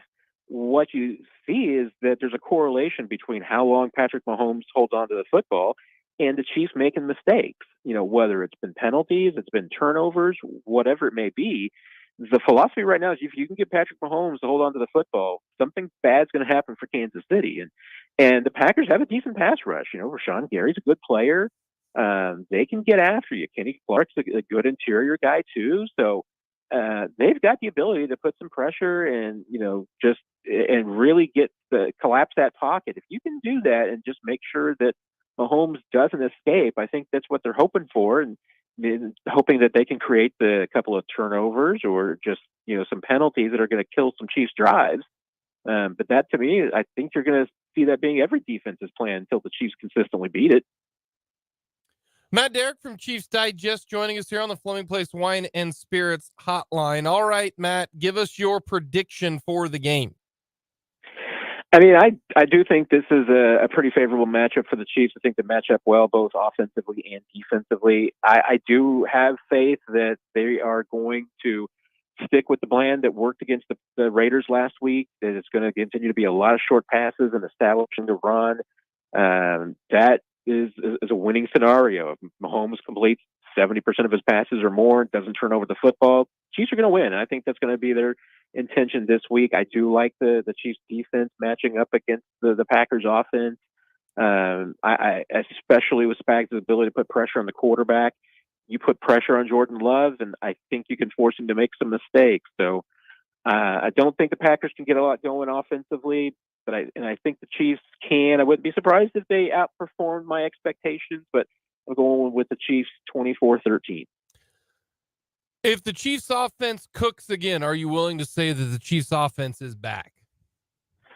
I think I'm cynical enough that I would probably need to see it one more time, especially next week against Buffalo. Right now, I mean, the Raiders probably the south side of a 500 team. The Packers are the very definition of a 500 team. The Bills are struggling and their defense has been, pieces, but the Bills will be a significant step up opponent-wise. So to me, if they can do 3 times in a row, and the Bills being one of those games, and especially coming off a bye for the Bills, then I'll buy in and start believing it. All right, last thing I got for you is I am trying to convince Brendan to watch the Chiefs-Packers game with me. He does not want to. Absolutely not. He is one of the nerd. I mean this like, I'm not trying to make fun of you, Brendan. I hope you understand that. Oh, no. I mean, I'd probably say worse about me than you will. Brendan's a neurotic watcher. Like, he is pacing and then that type of stuff. He's on eggshells. But he doesn't ever watch games with other people, especially with the Packers. But it's the Chiefs and the Packers. Thus, I want to watch it with him, and I want to YouTube stream it so everybody can see. Would you be willing to watch that? To watch the YouTube of you guys watching the game? Yes. Yeah. See, terrible idea. Thank you, Matt. Bad idea. It's not going to happen. It's over. Great. We've been settled. No, I was like, wait a minute, a stream of you guys watching the game? I actually would tune into that. Like, thank you. You can watch the game on one screen, but then what you do is you watch the game on one screen, then you quick look over to the other screen to see Brendan's reaction. Oh yeah, no, I would absolutely. I mean, on game day, I've got, especially when I'm staying home on the road, I'll have 2 computers up and my TV screen. So yeah, I mean, I would have that stream absolutely in a window on one of my computer screens at all times. Now, Brendan, I will help you out here, which is that I wouldn't do it if I were you, because I would only do that. I mean, I would only agree to this situation if I thought my team was going to win. So I'm only going in. I'm only walking into that if I think I'm walking out as the winner, because otherwise, yeah, that could be a big call. Matt, we appreciate the time as always. Have yourself a great weekend. You too. Take care, everybody. Matt Derrick, Chiefs. Matt Derrick. We got our picks coming up. We'll see if they will. They'll actually go with my picks. We'll get to that coming up next.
Hour number 3, 580 Sports Talk on this Red Friday edition.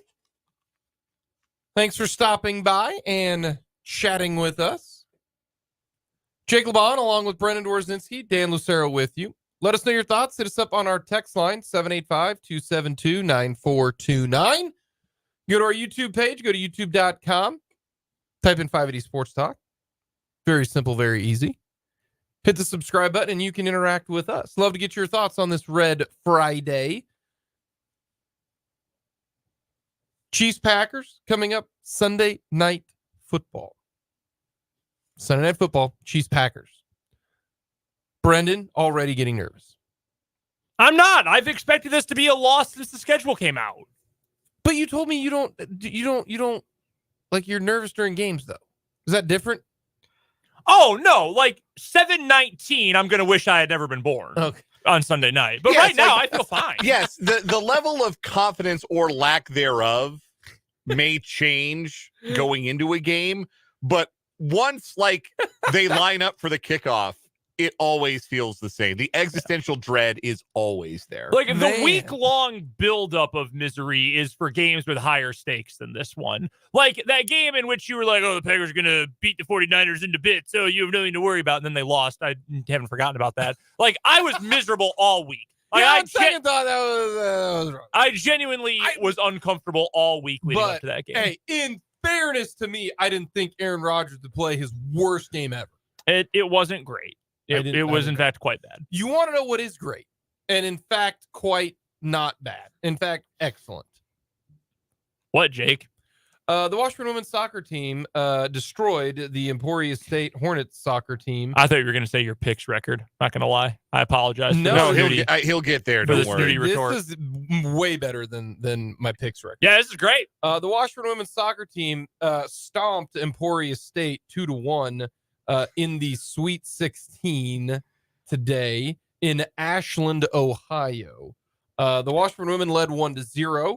Then Emporia State tied it up at 1, but then Emporia State committed a foul in the box, and thus Chloe Schuckman, who was outstanding this year, connects on the PK in the 82nd minute, and the Washburn women's soccer team wins 2-1 over Emporia and advances to the Elite Eight, where they will play.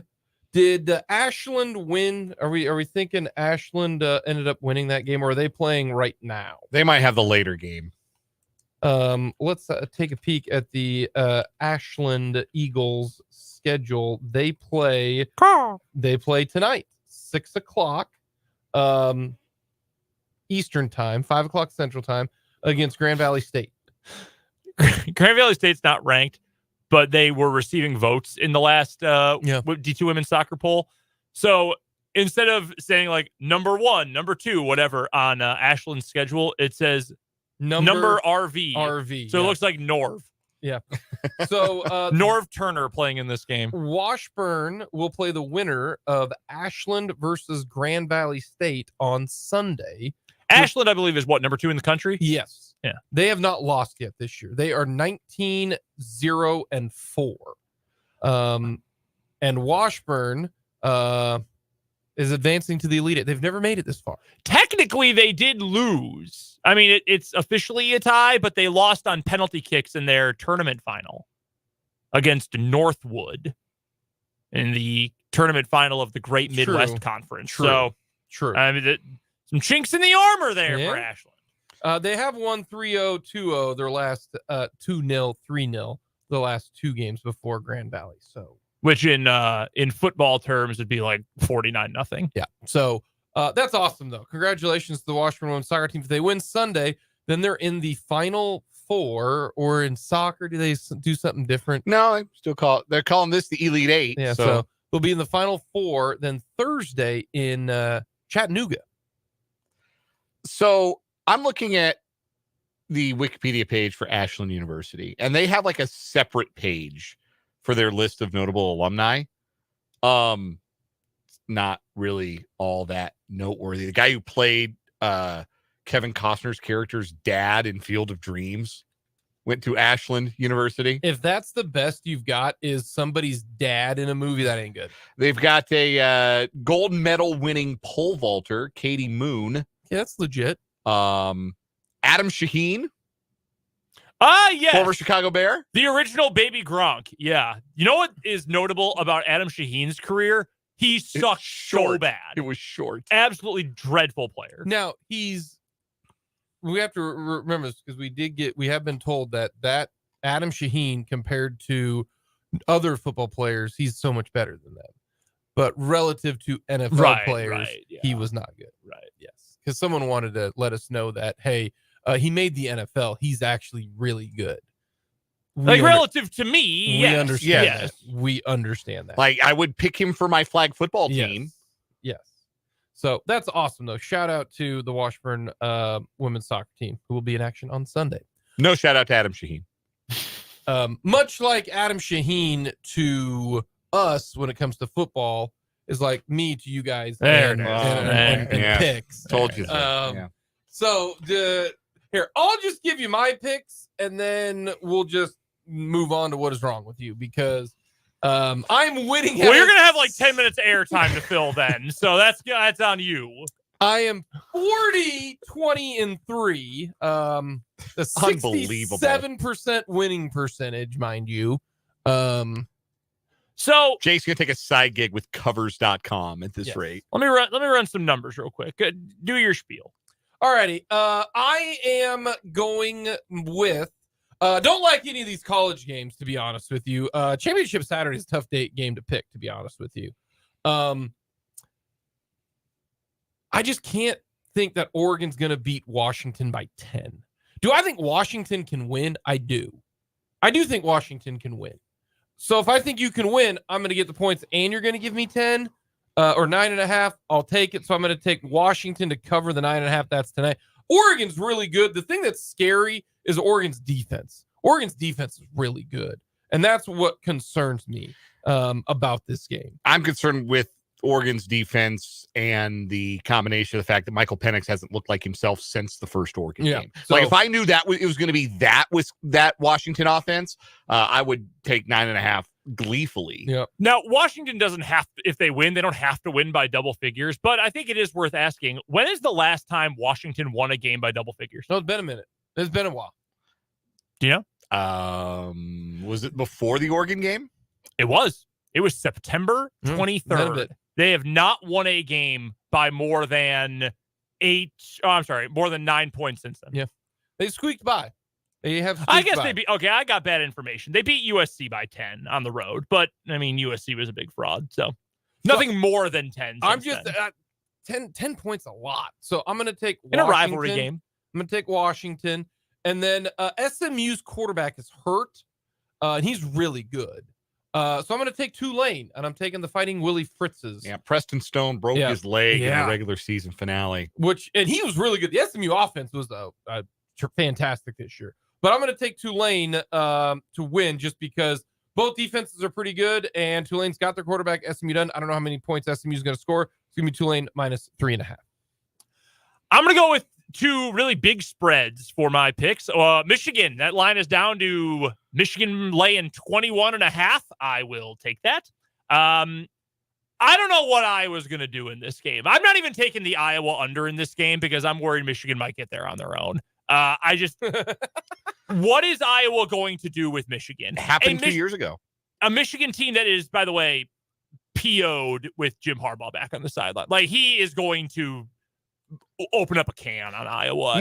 Normally I would think that given everything that Michigan has been through, like you would naturally have like some exhaustion, a little emotional fatigue when you get to this point. And how much do you have in the tank after an emotional win over your rival with everything they've been through this year? But I wondered the same thing after they finally broke that long losing streak against Ohio State 2 seasons ago, and they ran into Iowa in the Big Ten championship game and beat them 42-3. So I don't think Michigan's going to have any trouble getting up for this game. No. And no one is happier that Jim Harbaugh is back than J.J. McCarthy. And I think he is going to have a huge game, even against a pretty good Iowa defense. So give me Michigan covering a massive number. So many points.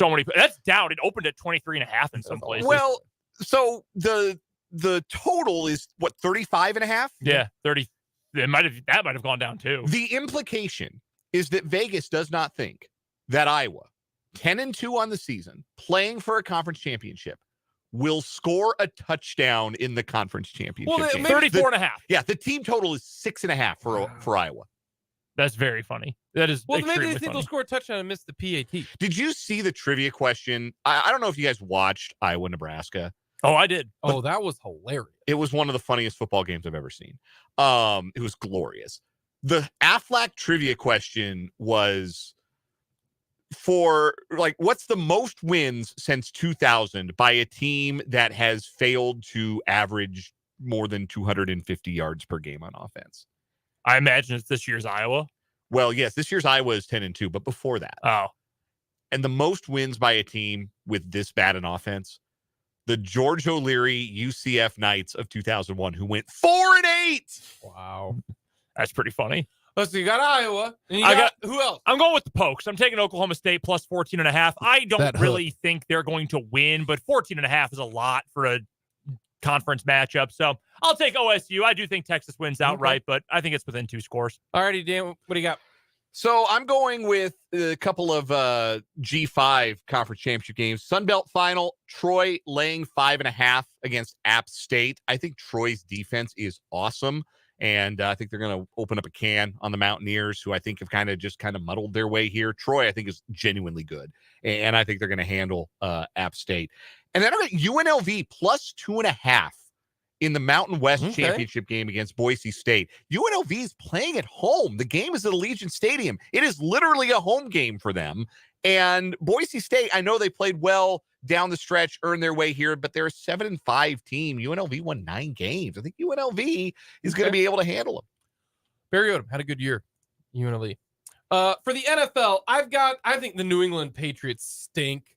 So I'm going to take the Chargers minus calm down with that one. 5.5. The Chargers are bound to actually put it together at some point in time, even though the last time I bet the Chargers against your Packers, it burned me. One of my very few losses on the year. Detroit minus 4.5 over New Orleans. I think Detroit with a couple extra days off going to get things going. So give me the Detroit Lions minus 4.5. I am with you on the Chargers. I don't like picking the same ones that you guys do, but I like that Chargers number too much. The Patriots are just so awful. Every single way they are awful. And I'm going with Atlanta, favored by 1.5 on the road against the Jets. They've burned me a handful of times this year, but Tim Boyle.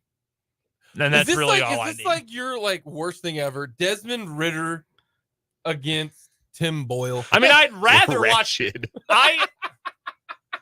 As Tim Boyle's former boss, him being a former backup quarterback for the Green Bay Packers, me being an owner of the Green Bay Packers. Technically, Aaron Rodgers is his boss. Well, that's certainly true now. I would love to see the Laser Show come out and win this game, but he's really bad. And that offense has quit. I think they've given up on Saleh, to be honest. I don't know that he'll get fired, but I think they've given up on him. So give me Atlanta.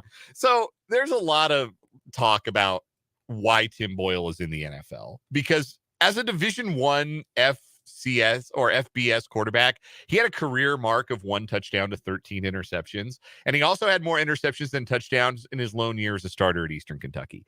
So you might wonder, how does a guy like that make it to the NFL? And number one is be friends with Aaron Rodgers. Yeah. Mm-hmm. Laugh at all of his lame Anthony Fauci jokes that he's still making in the year of our Lord 2023. And that can keep you employed. The other thing, though, is that people have said, hey, he really understands offense. He is really a savant with the X's and O's, and he really understands offenses. So he's great for the scout team because he can absorb what the other team runs. He really, really knows offense. You know who else knows offense? Andy Reid. And I wouldn't play him at quarterback. Yeah. So why does Tim Boyle get to play quarterback? I don't understand. I'll never understand. What do you got, Dan? San Francisco laying 2.5 against Philly. Yeah, you like the I do. Niners. I really think the 49ers are going to win this game. I think the Eagles tank is a little closer to empty, and nobody's beaten the healthy 49ers this year. When you really look at it, the Niners have 3 losses. It was all when that team was beat up. Nobody's beaten the healthy version of that team this year. And then Indianapolis minus 1.5 against Tennessee. Indianapolis is playing really good football. Tennessee's averaging 13 points a game in the last month. So the Colts yeah. are gonna make. The I will playoffs, take the baby. Colts on the road. That's 1.5 is basically a pick 'em, and I think the Colts are the better team. So I will take the Colts. All righty, time for the wild card pick. I think the Chiefs offense is going to put up some points, and I'm just going to take their over 23.5 points for the Kansas City Chiefs. I think they'll score 3 touchdowns, get a field goal. They're scoring 24. Let's do it. I think that's a good bet. I'm taking the Cardinals Steelers under 41 and a half. That's a lot of points. I just don't think Arizona's going to score a whole lot. Pittsburgh probably won't either. I'm going over in the Mountain West Championship game tomorrow. Well, you're trying for the double here. You want UNLV? UNLV plus 2.5, and I'm Yeah. going over 58.5. I think there's going to be a lot of points in this game. All righty. There's our picks. Is this the last week, or are we going all the way? What's the date? Is this just college, or are we going all the way through the NFL? I mean, I am of the belief we need to go all the way through the entire NFL season. All right. And if, we overlap with bowl game weekends, we do that. The only thing that's kept me vaguely near 500 has been college football. So with less college football, I'm having a miserable year picking NFL. Yeah, well, and next week we'll have Army Navy and we'll have FCS playoffs. I'm on board with Army Navy. Go Army! Oh no, go Navy. So you're taking Go under. the Army's favored just by 2.5. The entire United States Army. Be all, Favored by 2.5. be all that you can be. Hey, I'm gonna take Army there. We'll save them for next week's picks. By the way, I can't pick them now. I ran the math. If you assume regular minus 110 odds on every one of Jake's picks this year, if you bet $100 on every one of Jake's picks, you would be up $1,640 for the year. Nice. Yeah. Have you done that? No. I'm in radio, Brendan. That's $100 a bet. Yeah, no. Hey, I'm just saying. no. I mean, if you had confidence in your picks. Bet responsibly. There are phone numbers we can Yeah, give you if you have trouble with that. Coming up next, we got What Is Wrong With You here on 580 Sports Talk.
What is wrong with you time on 580 Sports Talk, the first one for the month of December and also the only one for our first week of December. 1 day week. We found our champion for November yesterday. So the winner today automatically advances to the end of the month, the semifinals. That's pretty good. We've got two good stories today. Who wants to go first? You go first. I'll go first? All right. We're going to Florida, where we meet a family, a couple that is known in their neighborhood for over-the-top Christmas lights displays. Do you have anyone in your current neighborhood or growing up who had one of these just like so wildly over the top with the Christmas decor? Not in the current neighborhood that my wife and I live in, but yeah, growing up, you always knew where like the houses were that were like really, and I think even more now than like when I was a kid. I think over the years it's kind of become a game of can you top this? Yeah. There's more stuff you can do with the lights and stuff, but yeah, you always knew which houses were the ones who really liked showing off. My aunt and uncle in the Chicago suburbs, they have a house maybe 2 blocks from where they live where, I mean, it's stuff is moving. It's gigantic. It's a 3-story house. It's massive. There's just every light you can think of. So I'm quite familiar with these. Well, we do have one of those houses in this South Florida neighborhood, and it's been known for its over-the-top Christmas lights. However, we've also found recently that over the last 2 decades, it has been illegally occupied by the people putting up the lights. We meet Kathy Hyatt and her ex-husband, Mark, who unfortunately passed away in the year 2020. They have allegedly been squatting in their house in Plantation, Florida for 15 years, according to legal documents obtained by People magazine from the Broward County Property Appraiser's investigation. Per the report, there was never a title on the property, and it had a forged deed. Wow. The appraiser's office dubbed the investigation the Nightmare Before Christmas, as the Hyatts were known for going all out with their holiday decorations, covering the house in thousands of colored string lights. There's only one picture here, but this is definitely one of those houses you can see from like if you're flying overhead, like you're on an airplane. The ISS has pictures of this from space, absolutely. But colored string lights, festive figures, and large glowing lawn ornaments, earning it the nickname Hyatt Extreme Christmas. Even that caused some conflicts with neighbors and the city of Plantation.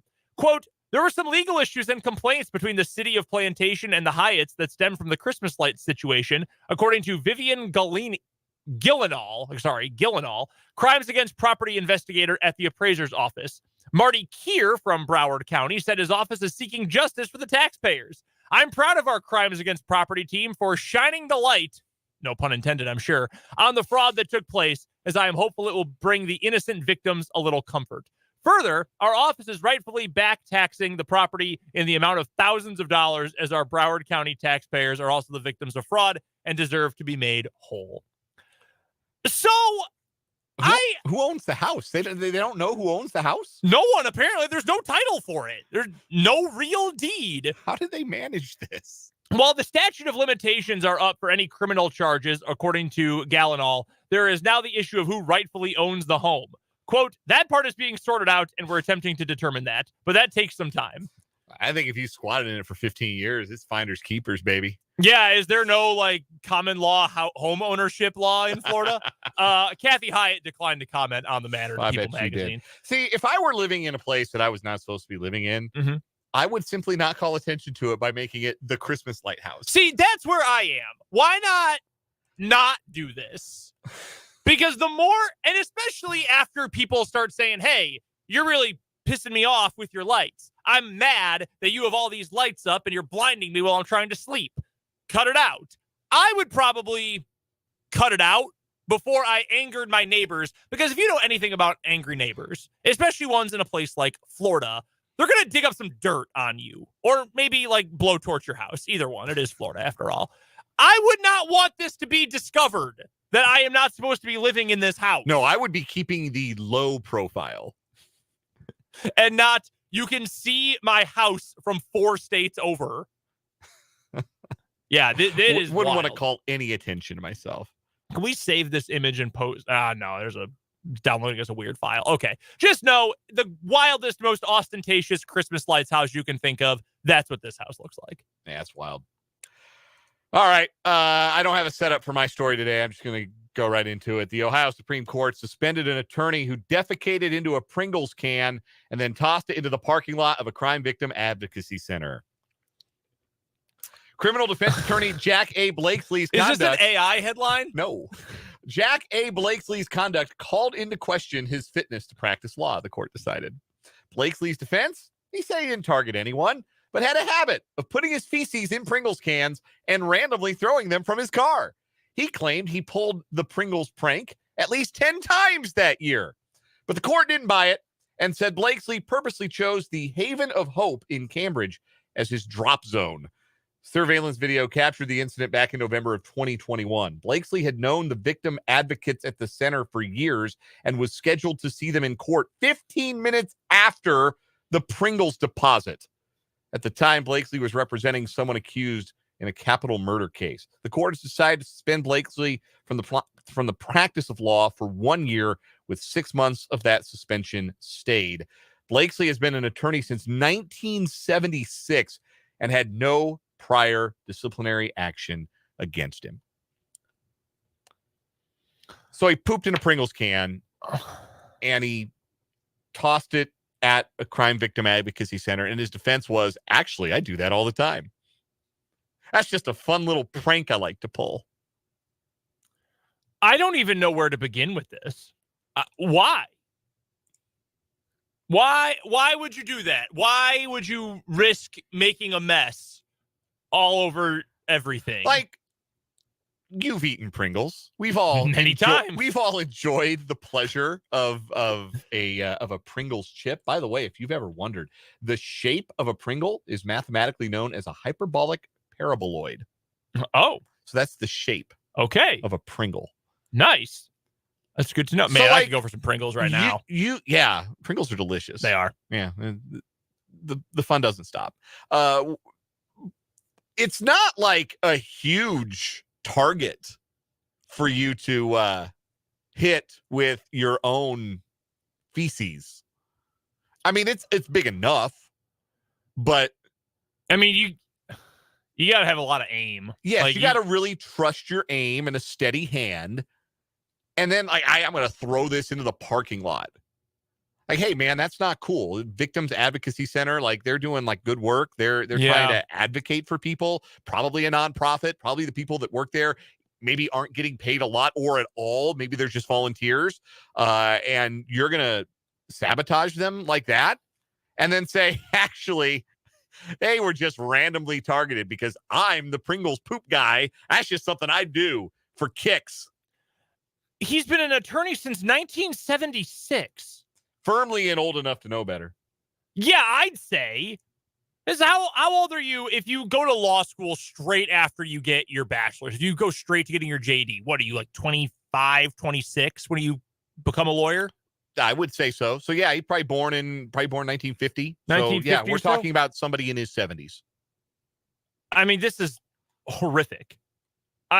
Somebody in his 70s pooping in a can of Pringles and tossing it into the parking lot of a crime victim advocacy center. How did it take the Ohio Supreme Court 2 years to decide to suspend this guy? And even then, only for a year with 6 months stayed. Yeah, man, this is appalling. I mean, this is imagine how many times he's gotten it all over his hands. Or actually, don't imagine that. Yeah, I would prefer not to imagine that. I have a really easy name for this one too. I've dubbed the story "Once You Poop, You Can't Stop." Man. All right, this wins. I mean, it doesn't. Like, this is not a winner, but it is by the rules, this is our winner. I mean, I'm appalled. Again, the name of the segment is "What is Wrong with You?" And it fits. Yes. Like, that is the question you have, I think, at the end of this for Jack Blakeslee. Like, what is wrong with you, dude, that would compel you, I'm going to make a point. This is vile. I'm going to show these crime victim advocates. And I'm to going to keep show them doing my it. poop. To keep doing it. Like, it would be one thing if, like, I don't know, he shoveled his dog's leavings and put them in a Pringles can. That's like one thing. You just know this dude smells gnarly as all get out. Like, no one who's doing this is, like, well adjusted to anything else in life. There's no way. No way. All right, well, that wins. I'm disgusted. Yeah, I'm not. Truly disgusted by this guy. Mark in the YouTube comments says, Dan's story's too gross. And it's pretty gross. We've had grosser. Do you want to read Vance's comment? Do you want me to? Vance in the YouTube feed says both these stories have to do with squatting in one form or another. And that, I think, is the perfect note to send off What Is Wrong With You for today. Once you poop, you can't stop. And that is our winner. The fun don't stop. I think I need a shower now after hearing about this story. It wins today, our one-day week in What Is Wrong With You. Brought to you by Top City Metal Supply. They cut the metal you need to your specification. You know what that does. It saves you time, money, and material. So never settle when it comes to your metal with our friends at Top City Metal Supply. Located on South Topeka Boulevard, halfway between Frito-Lay and Forbes Field, right here in the capital city. Coming up on the other side of this timeout, after I go wash my hands and go get some eye bleach, we're going to talk some college basketball. KU versus UConn tonight. KU a slight favorite. Matchup of the big men. Centers are back. We're going to get to that all coming up next on 580 Sports Talk.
RHCP? Yeah. Peppers? That's what I thought. Brendan and Dan here with you on 580 Sports Talk. We're off at 6 o'clock today, per usual. KU versus UConn coming up tonight. A couple quick ancillary notes here before we actually get into breaking down the game. One, when we saw all the different KU guys transfer after last season, guys who needed to go find new homes, hey, your spot's not going to be here. Best of luck. We'll help you find a place. I think one of the guys we pretty much unilaterally said, this guy is going to make a big impact and is a perfect fit at his new school. Bobby Pettiford, I think he really stood out that he was going to get a chance to play more and run the show at East Carolina. Yeah. Last night, 24 points, 4 boards, went 8 of 13 from the field, 3 of 5 from 3. He's playing really well for ECU. Good for him. He's been the best of the best so far.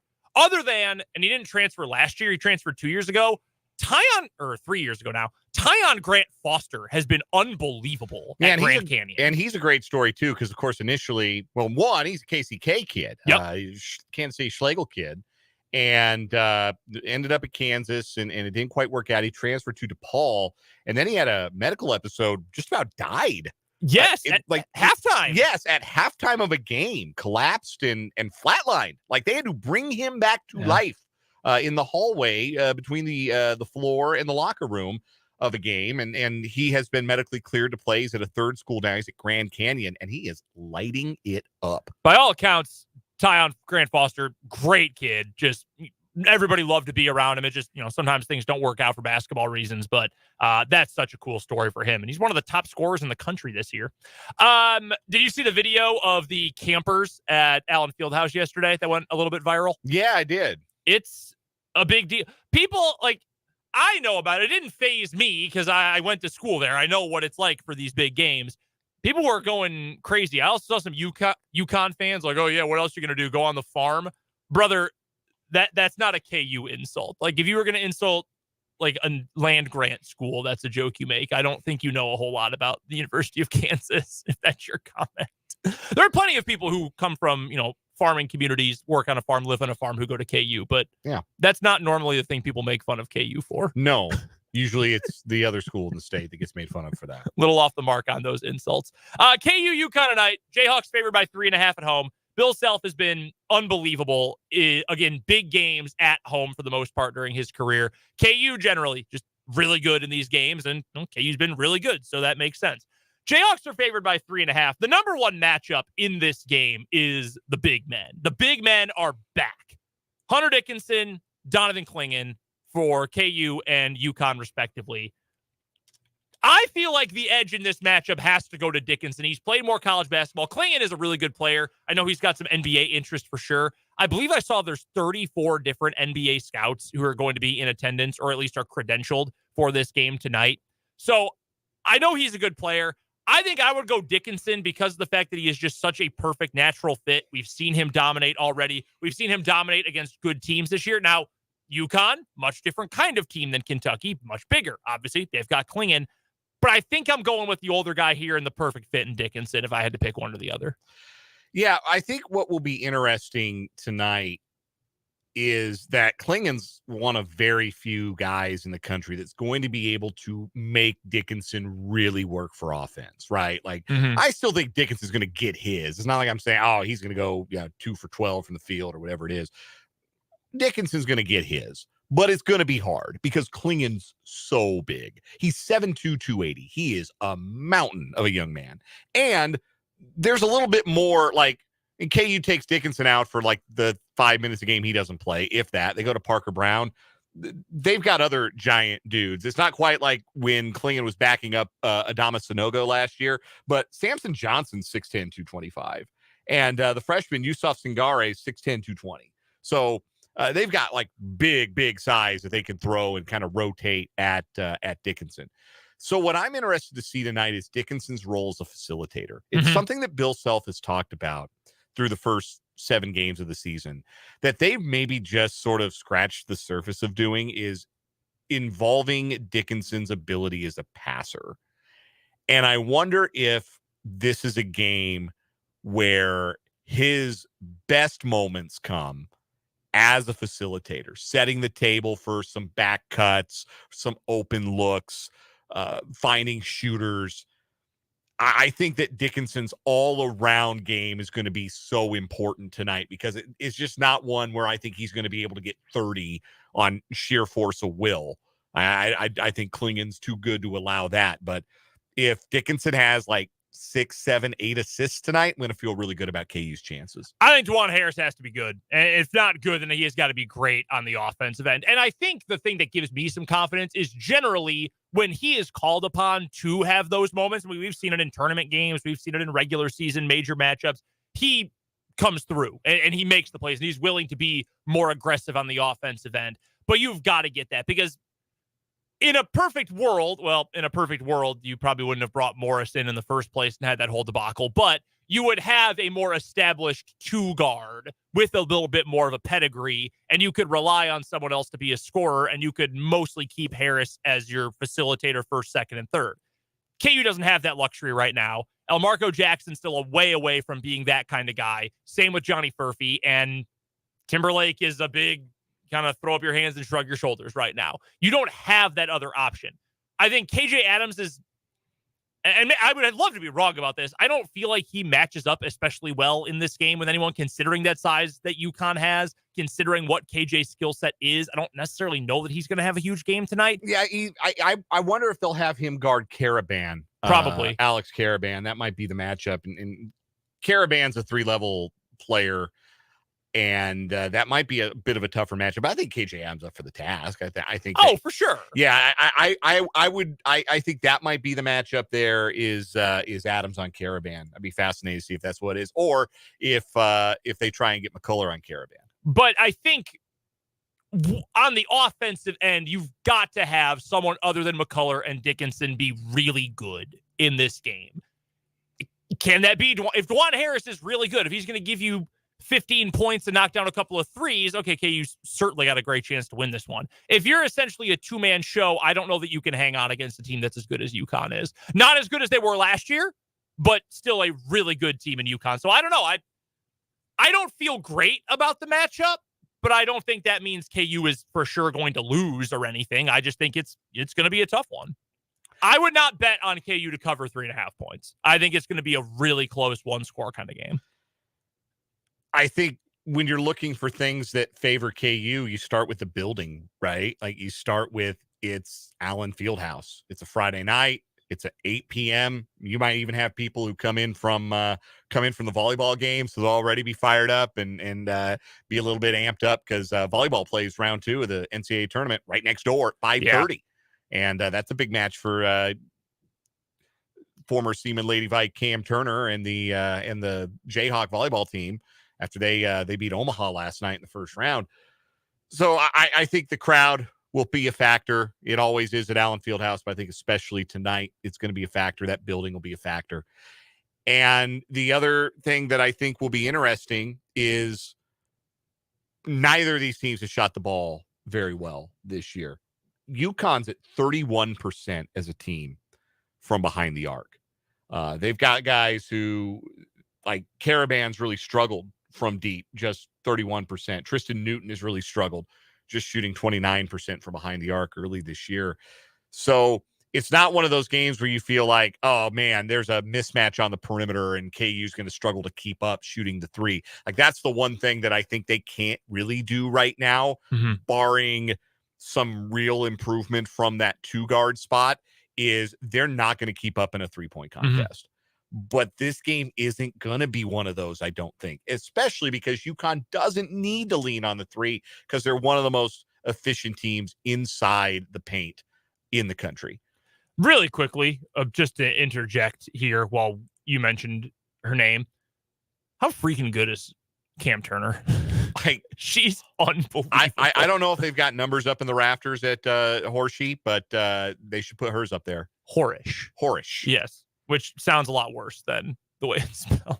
Yeah, I like the way I said it better. I mean, apologies for last night the mispronunciation there. She didn't make it into the Sports Center top 10, but they made a bonus play in their top 10 on the late night Sports Center to get Cameron Turner's save, her dig in that led to a point, and I think it was the final set of KU's win over Omaha yesterday.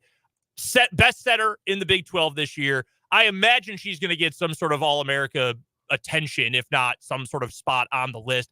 This is such a good volleyball conference, and one of the very best players in it not only stayed home, but she's from Topeka, and she went to Seaman. I mean, it's just so cool. I'm sure at some point covering high school, you got to talk to her at some point. I know I did at least once, if it wasn't twice. I mean, she was a hell of a basketball player too, but God, she was good in high school. And for her to be this player now for KU, it's just awesome. What an awesome deal for the students tonight. I mean, I don't know how, like, I don't know the mechanics of how the student ticketing works. And I know you got to keep your spot. If you're camping, that probably make it really hard for you to do the double tonight and go to the volleyball and go to the basketball. But for the students that do, that's going to be, and for the ticket holders who have managed to get tickets to both events, that's going to be a night you don't forget. Yeah, it really is. It's Also, pretty cool thing happening in Lawrence tonight. I had gotten an email, it must have been this morning, about how you're supposed to like park for all of this, because you've got the basketball game tonight immediately after volleyball and the season opener for track today as well. Indoor track started today too. So you've got a million different things all going on at the exact same time. And it's awesome. I wish, and I played volleyball in high school. I love the sport. I do think that's the next sport that is going to like explode. Like it's on TV more and more. And thankfully, I think people in men's college volleyball is a very small deal, which is unfortunate. But I think with more emphasis on putting women's sports on TV, volleyball is on TV more and more. Mm-hmm. It's one of the most fun sports, like spectator sports I think you can watch. And it's done good viewership numbers. It's not like, we got this isn't like the 80s and ESPN. It's like, hey, we got nothing to put on. Let's show putt-putt championships or something. Well, let's show, the Scholastic Sports America reruns. We got nothing to put on the air. Like, this is a choice that the ESPNs and in particular Big Ten Network have made to show a lot more volleyball, and not just show it, but to promote it and to drive viewership to it. And they've done really good numbers with it. So there's an appetite for this. Like, it's not going to outrate the Big Ten championship game in football or anything like that. But like as a TV product, as something that is driving interest, it is absolutely growing. Yeah, go. If you get a chance to go watch KU or K-State or any sort of college level, high level volleyball, go watch it. It is an unbelievable spectator sport. By the way, I know I was joking earlier about the fact that this game is on Friday night, and I get it, because you've got a lot of big college football on tomorrow night. So you want to put the TV product on tonight. It's a little bit of a shame it's on ESPN too. This is the final Friday night, like as the big night of college basketball of the season. The next, between now and the start of the new year for KU, all non-conference games, UConn, UMKC, Missouri, Indiana, Yale, Wichita State. How about that schedule in the next 6 games for KU? That's pretty entertaining. Yeah, that should be awesome. There should be a lot of really, really good games, really fun games in that stretch. And the next 3 weekend games are tonight against UConn, then Saturday at home against Missouri a week from tomorrow, and then the Indiana game in Bloomington. And by the way, if you haven't noticed, Wichita State's off to a really good start. 7-1 after they beat Richmond the other night. Paul Mills can coach, man. He can. He's stellar coach. They're not real deep. They're going about 7 deep right now, but they got some players. Like Kenny Poto's really improved on the interior, and they got some guys. That'll be fun to see that game. Yeah, I mean, I don't know how good Richmond is this year. I know they've been good many times before. They've had some really good programs, in fact. But no, that's really cool. That's going to be a fun game coming up. K-State plays them in Kansas City the week before, I believe. I think that's right. I don't know what. I have it right in front of me. Thursday the 21st, K-State takes on Wichita State at the T-Mobile Center. And then 9 days later will be KU versus Wichita State. That's going to be a blast.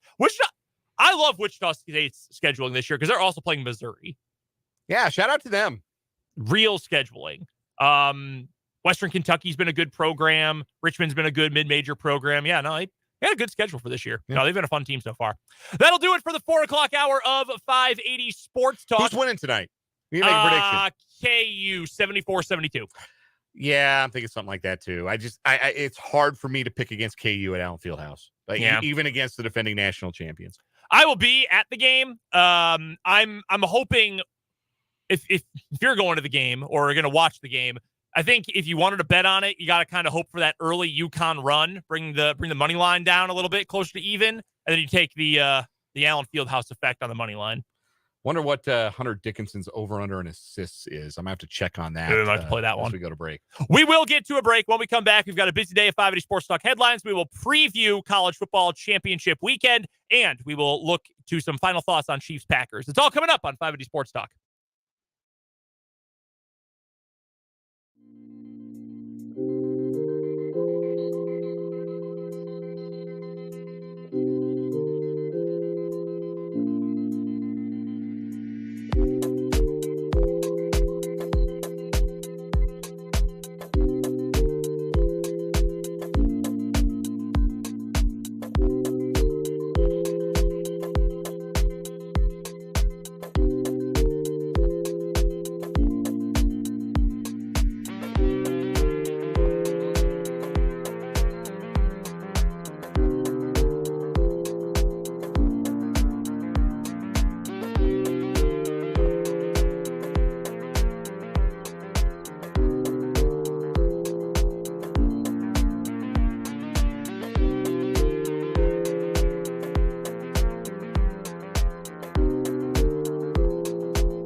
hour of 580 Sports Talk today. Final hour of the week on 580 Sports Talk. Thank you so much for hanging out with us today. I'm Brendan Dworzinski. That's Dan Lucero. Busy weekend of sports coming up here on the Sports Voice of Kansas. Obviously had some high school hoops last night, none tonight, but that's because we have K-State hoops coming your way. Is it the K-State women tonight, I believe? Yes, it's the women. They take on Jackson State at Bramlage Coliseum. We'll have pregame coverage when we're done, top of the 6 o'clock hour. Tip off at 6:30. Right here on 580 WIBW. Then, of course, coming up on Sunday night, we've got Chiefs football on the Chiefs radio network. Mitch Holthus and the gang will be on the call. 6 o'clock pregame start time, 7:20 kickoff as the Chiefs visit the frozen tundra and take on the Green Bay Packers. Should be a fun one. We'll get you some final thoughts on that game coming up in just a little bit. And, of course, little Washburn basketball tomorrow. Turnpike Tussle basketball, in fact. 1:15 broadcast start time, 1:30 game one tip. The men will follow after the women open things up. Washburn versus Emporia State. Those games tomorrow over on Country 106.9. Also this hour, we'll get to our headlines in just a moment. We will get to some previews, some game previews and thoughts for championship weekend in college football. And again, final thoughts on Chiefs Packers. We would love for you to engage with the show as well. Our text line is open, 785-272-9429. And of course, the YouTube comment section is open too. Our YouTube channel called 580 Sports Talk. That is where you can go watch the live stream of the show, video streaming. Hey, how are you? How's it going? We are live streaming the show today and every single day. Of course, tonight as well, I will be at the KU UConn game, and I'll have a post-game recap for you over on our YouTube channel as well. So the best way to get ready for that and to make sure you know when all of our content video-wise goes up online is to subscribe to our YouTube channel, which again is called 580 Sports Talk. YouTube.com, search 580 Sports Talk, easiest way to go and find us. With that, let's get to our 580 Sports Talk headlines for today. There are a bunch to get to, and the first one I'll go with, I want to follow up on this because we talked about it the other day. We have made it official. Well, we didn't do anything, but the Mountain West Conference and Oregon State and Washington State in the latest step in what isn't really realignment, but is pretty obviously a sign that more realignment is coming on the West Coast in Division I. They have agreed to a football scheduling agreement for 2024. Next season, all 12 Mountain West teams will play 7 traditional conference football games, in addition to 1 game against either Washington State or Oregon State. 4 will be at home, 4 will be away. The games against OSU and WSU will not count toward conference standings, and neither of those schools is eligible for the Mountain West Championship game. The Mountain West is currently working on the football schedule and will soon release the matchups. Commissioner Gloria Narvaez of the Mountain West said this is a unique and unprecedented opportunity for Oregon State and Washington State to play against highly competitive Mountain West football programs in 2024. The scheduling agreement will expand the Mountain West footprint and enhance our national brand while providing our student athletes with new opportunities, all in line with our strategic priorities. She's the commissioner of the Mountain West, so obviously she's going to spin it this way. But let's be frank about this. This benefits the Mountain West a whole bunch because eventually, I assume they are going to spin themselves into being the new Pac-10 or Pac-12 or Pac-8 or whatever. The end game is the Mountain West and Washington State and Oregon State are all in a league together. And however the litigation proceeds will kind of determine whether that is under the Mountain West banner or whether that is under the Pac whatever banner. That's how it feels like it goes. And the question I have then, there's 12 teams in the Mountain West. They need 9 votes in that league. They don't have a grant of rights like the Big 12 or the Big 10 or the SEC has. They just need 9 of 12 teams to vote to dissolve the league. That is probably going to come. Here's my question for you. Does the new Mountain Pac Alliance, when it eventually forms in a year or two, how many Mountain West teams make it to that league? Because you would think at least one logical outcome is you just take all 12 and it's a 14-team league. That's not out of the ordinary in college sports anymore. 14-team league, you're going to be on CBS Sportsnet and Fox or whatever. Like, okay, move on. But maybe they say we'll max you out at 12 and we're going to pay you the same amount whether you have 12 or 14. Does that mean that New Mexico gets left behind? Do they say, hey, Hawaii, sorry, but we're going to pass on those travel costs? I'm curious what that would end up meaning for that league. Yeah, that could potentially be interesting because there are certainly some teams that have punched their way up just to get to the Mountain West, like Utah State. Nevada was an old WAC program. There are a lot of programs you can look at and say, what value are you really bringing this conference from a football perspective, from a TV network, or what's the term I look for? Market size perspective. But I don't know. I also feel like if Washington State and Oregon State want to join forces, I think they, better than anyone, would understand not having the desire to evict anyone. Feels like it'd be pretty bad form. I would sure say so. No doubt about that. But that's the business we're in. So yes, that is the update on West Coast football. The final Pac-12 championship game in the league as we know it will take place tonight. Oregon, Washington. We will have a preview of that game coming up a little bit later on. Independence has always made a certain amount of sense for Hawaii.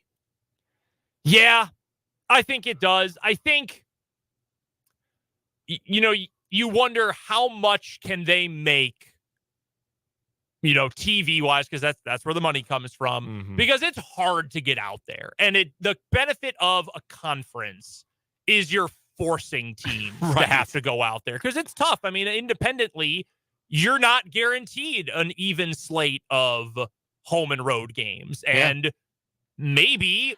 Okay, but teams that do play you, they get the Hawaii exception or exemption, which gives you a chance to play a 13th regular season game.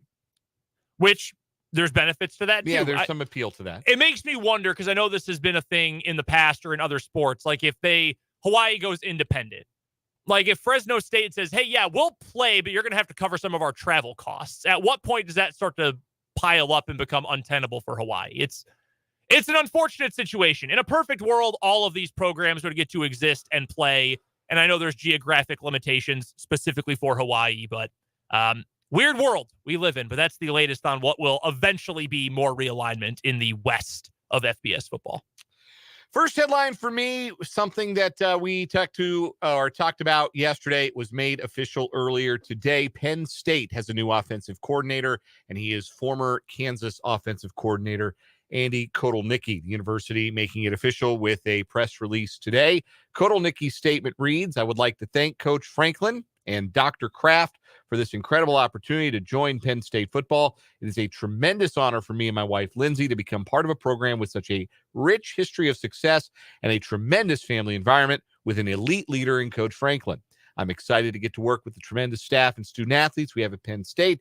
I would also like to thank Coach Leipold, the coaching staff, and the student athletes who I've had the wonderful opportunity to work with at Kansas, and wish them nothing but the best. James Franklin's statement reads in part, our search process for an offensive coordinator was extensive, and throughout it, Andy's name kept rising to the top of the list. Not only were we impressed with Andy's history of successful offensive production, but he has proven ability to win at all levels and play to the strength of his personnel. In his 18 years as a play caller, he has a track record of coming into a program and improving offenses, especially through explosive plays, third down conversions, and red zone success. That reference to explosive plays doesn't really feel accidental. Nope.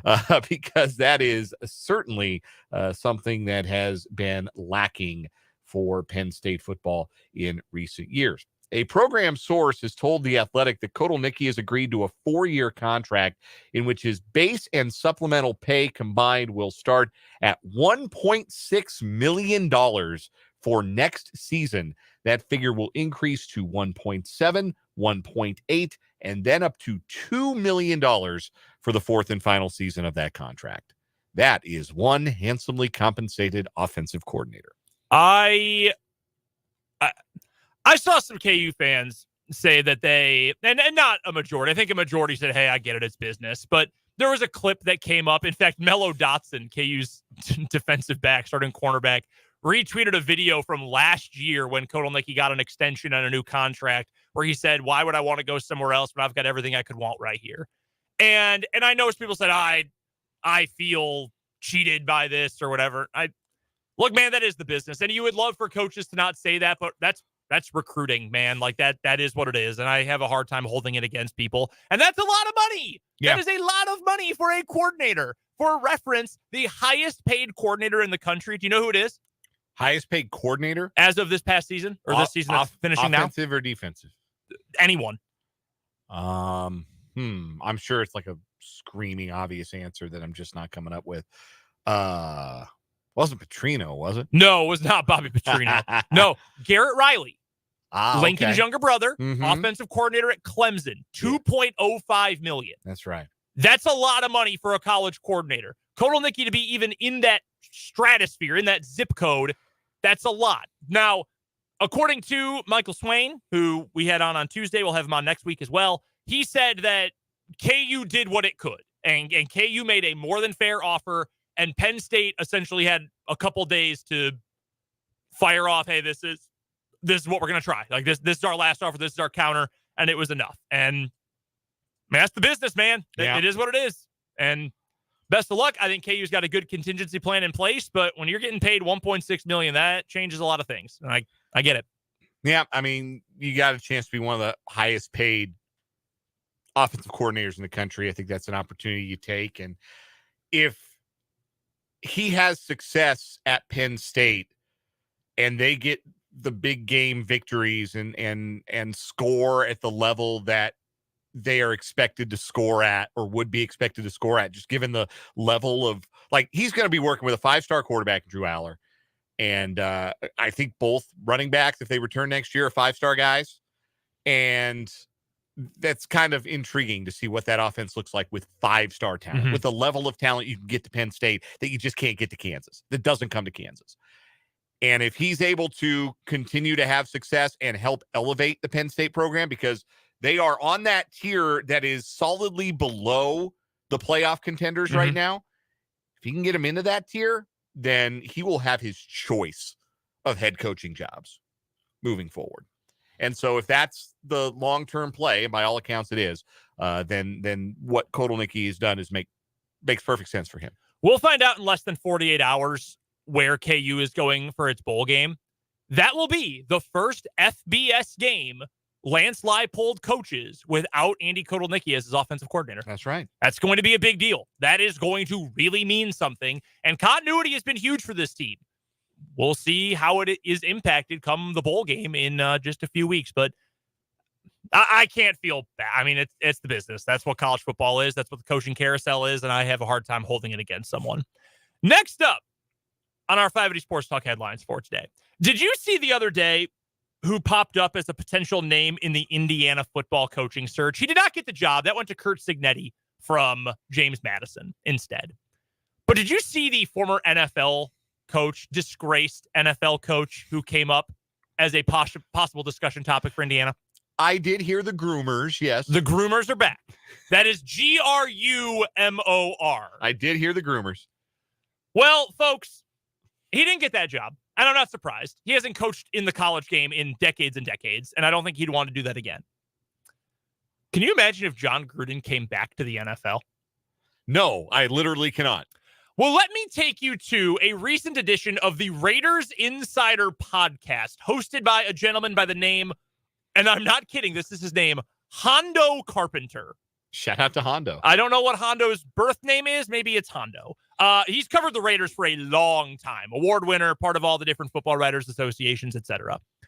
On this podcast hosted by Sports Illustrated, he said that recently John Gruden has the NFL backpedaling with his lawsuit against the league, and he could ultimately end up returning as head coach. Here's what Carpenter said on this podcast.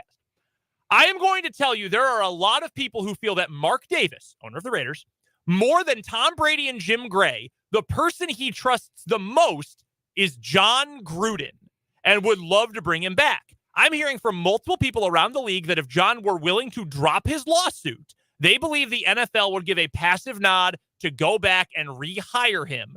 Everyone keeps talking about John Gruden. Carpenter goes on to say, a lot of people believe that John Gruden's lawsuit is going to take Roger Goodell out and it's going to embarrass a lot of people. Now that Nevada courts continue to support the lawsuit and it's coming up on potential discovery, And if you know anything about the legal system and Discovery, John's going to be able to ask any question he wants. It doesn't even have to be about him. He can say, I want to talk to this owner, that owner. I want to talk to Goodell and whoever. And Gruden knows where every body is buried in the NFL. Does he? I would imagine not all of them. I think that's probably overkill. Now, some, sure. Those were not one-on-one emails he was sending. There are a lot of guys in those problematic email chains. Yes, there were. Can you imagine if the NFL was so concerned about protecting the shield, they said, go hire John Gruden again. Go do it. We give you our blessing. That's wild. Just wild to consider. I hope it happens. I mean, I'm not like dying to give this guy another chance. He's had multiple, and you can't say what he said. I do think. Yeah, like he's got to go and look guys in the locker room in the face after like it's public. Like John Gruden may be right in his lawsuit that he's not the only one, but that doesn't mean he's not one of the ones. And he still has to go into a locker room full of people not dissimilar to the kind of people he was disparaging that made it so Mark Davis, who I have no doubt that part is true, that he loves John Gruden, that he wishes he didn't have to fire John Gruden, but he had to fire John Gruden. And those circumstances aren't different. I think this is another example, and I've told you this for many years, and not like I've told you and informed you, but what I've said for many years. Mark Davis is considered a good owner by players because he takes care of his guys, and he's a friendly guy. He doesn't treat them badly. He has no idea how to run a football team. He has no clue. He is football dumb in that way. This is a perfect example of that. Like, no, move into the future. Don't bring him back a third time. It wasn't really working great for them when they fired him. He was the only coach in the league that had gone in like a 10-year stretch or something that had been 0 for 3 in his first 3 years, missing the playoffs, and still kept his job. It wasn't working. No. It wasn't working. But the Raiders didn't want to fire him in the first place. They felt like their hands were tied. Right. It's an unbelievable setup. I doubt it happens. Like, but the lawsuit might go away, but the things that got him fired do not. No. And those things make it untenable for him to be a head coach in the NFL. I would agree. Like you can't like put the Men in Black red laser in front of the eyes of everybody and erase what he said in those emails. I agree. You can't. Next up for me, let's go through some injury reports. Shall we? The participation report, the final one of the week, is out for all of these Sunday games. Kansas City Chiefs will be without Nick Bolton, who is back to practice. His 21-day window is open, but he is still on IR, and he is listed as out for Sunday night's game against the Packers. Jerick McKinnon was limited today with a groin injury. He is listed as questionable. He's the only other Chief with an injury designation going into Sunday night's game. That includes Kadarius Toney, who missed last Sunday. He is expected to play this week. The Packers have a lengthy list of players with an injury designation. Most notable is running back Aaron Jones, who will miss his second straight game. He's listed as out with a knee injury, didn't practice today. Cornerback Eric Stokes is doubtful with a hamstring injury. Bunch of players listed as questionable. A lot of these guys are key guys. Wide receivers Jaden Reed and Dontavian Wicks, safety Darnell Savage, linebacker Devondre Campbell, and cornerback Jair Alexander, all listed as questionable. Brendan, what are you hearing about the availability of those guys? I am under the assumption that Reed is going to go. I think they were trying to take it easy on him at the start of the week to make sure he was ready to go. I got to pull the list up here in front of me too. But he is the most important piece of that because he has been really the breakout star of the Packer offense this year and has been a really, really impressive add to this team. To be completely honest with you, I'm not incredibly worried about the guys on the defense side. Like, I would love for Jair Alexander to play. I would love for Devondre Campbell to play, etc. But like, this team's defense stinks. Like, it's not a good defense. And as a fan and an owner, I am much more worried about where this offense is going. And I am totally content as long as Jaden Reed is out there and hopefully Dontavian Wicks. If you haven't gotten to see these dudes play yet, if you're a Chiefs fan, they can go. They are players. And they're a lot of fun to watch. So hopefully those guys are able to go. I think Reed will. That is my read on the situation. Wicks is more 50-50 to me. Other Sunday injury notes that are worth I suppose, noting. For Dolphins Commanders, Teron Armstead and Javon Holland both listed as questionable. Commanders won't have cornerback Emmanuel Forbes. He's listed as out. For the Falcons and the Jets, Brees Hall questionable for the Jets with a hamstring injury. He did practice today, but he was limited. For Broncos and Texans, Tank Dell questionable with a calf injury. A lot of talk all week that it was not likely he was going to play, but D'Amico Ryan spoke to the media today and expressed more confidence that Tank Dell can make it to Sunday. Tight end Dalton Schultz won't. He didn't practice with a hamstring injury, and he is listed as out. For the Chargers and the Patriots, Chargers will be down. Tight end Nick Van Ette, cornerback Jasir Taylor, guard Zach Bailey, safety JT Woods. They're all out.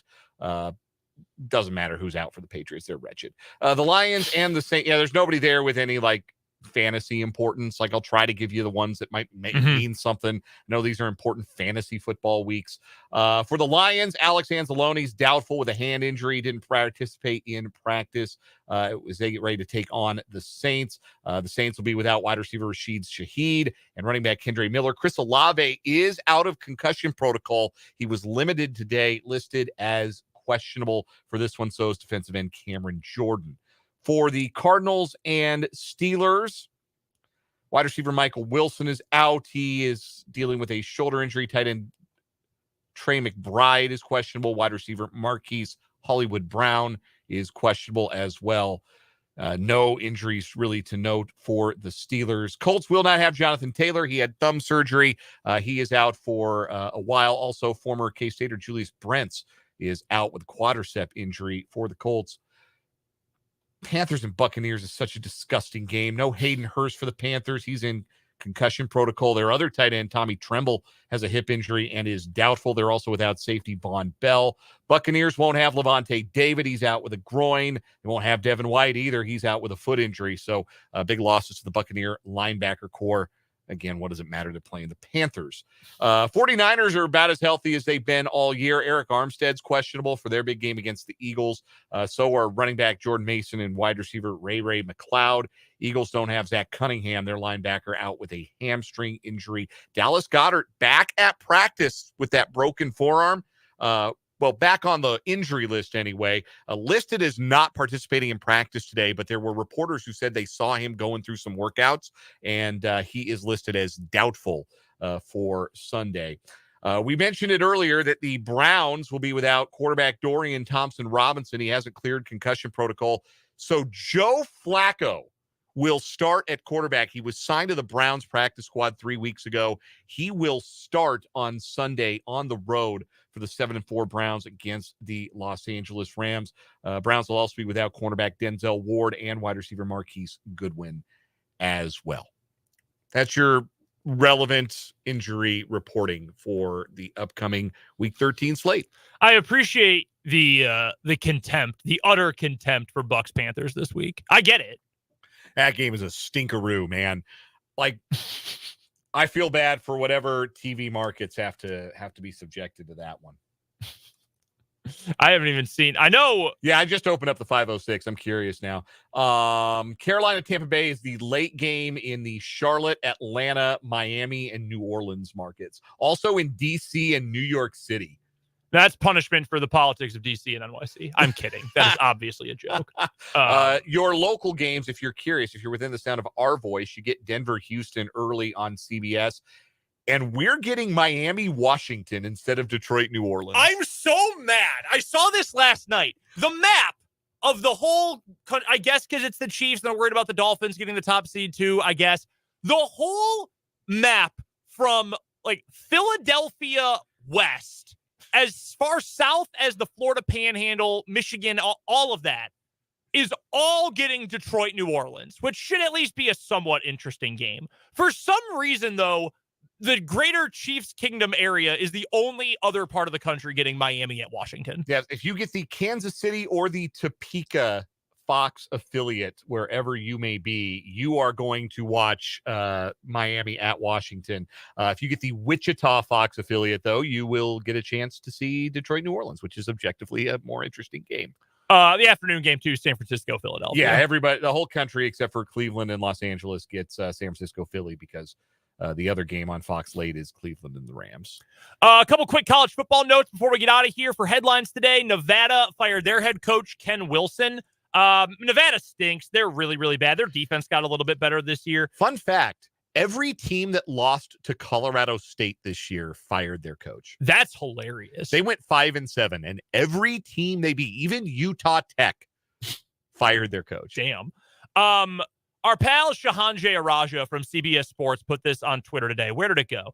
Nevada in the last 2 years won 8 games, didn't pay Jay Norvell. He left for a similar contract to a different school, Colorado State. They lost 17 transfers, hired Ken Wilson because he was cheap. Ken Wilson. Kevin Wilson, former Indiana coach. Yeah. They went 4-20 over 2 years and then waited until everyone else had fired their head coach to fire him. So now they're behind the 8 ball in the coaching search. They should have just hired Andy Kotelnicki. Yeah, no kidding. Yeah, that's bad. Also, Cam Ward, a quarterback at Washington State. This is not a surprise. He has entered the transfer portal. I just, in fact, saw a tweet from Bruce Feldman in which one of his sources say Cam Ward is the only quarterback who's worth the money to transfer to a Power 5 this year. That includes Will Howard, Dante Moore, Riley Leonard, and a lot of other good quarterbacks. Yeah, Dante Moore is a 5-star freshman. He's got a ton of eligibility left. He's definitely going to Michigan State, too, I think. Yeah, that feels like Michigan State for sure. Yeah, so Cam Ward, that sucks for Washington State. I'm apologize to my wife. I'm sorry, honey, that your quarterback is leaving. Both of her starting quarterbacks are leaving. Damn, K-State and Washington State are her teams. Rough. That's tough.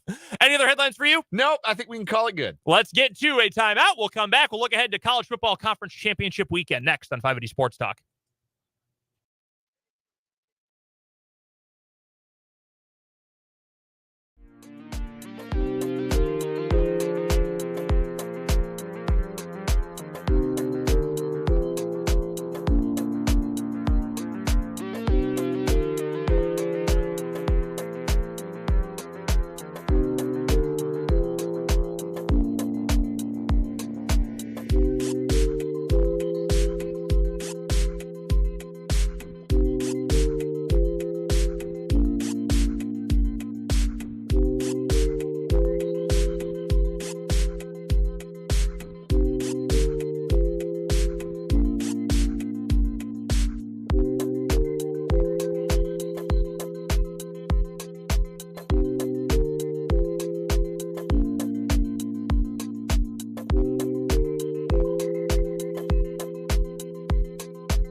Here's a real quick last headline for you.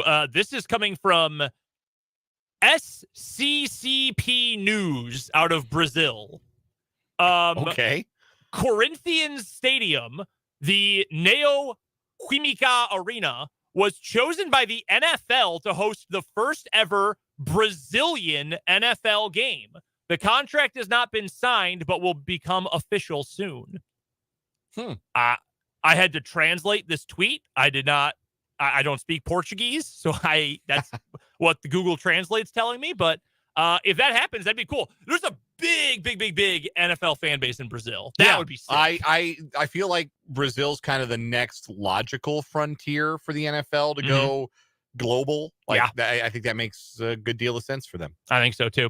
All right, let's get to college football. Huge weekend coming up in college football. Conference championship weekend. It begins tonight. We've got 2 conference title games coming up this evening. Conference USA, New Mexico State versus Liberty, and Oregon versus Washington. That might be the crown jewel of the entire weekend, at least right next to Georgia, Alabama. It is also, of course, the last Pac-12 game. The final Pac-12 game.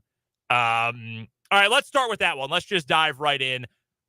Oregon's favored by 9.5. That's a lot for a rivalry conference championship game. They've been playing so well. Washington hasn't looked right for probably close to 2 months at this point.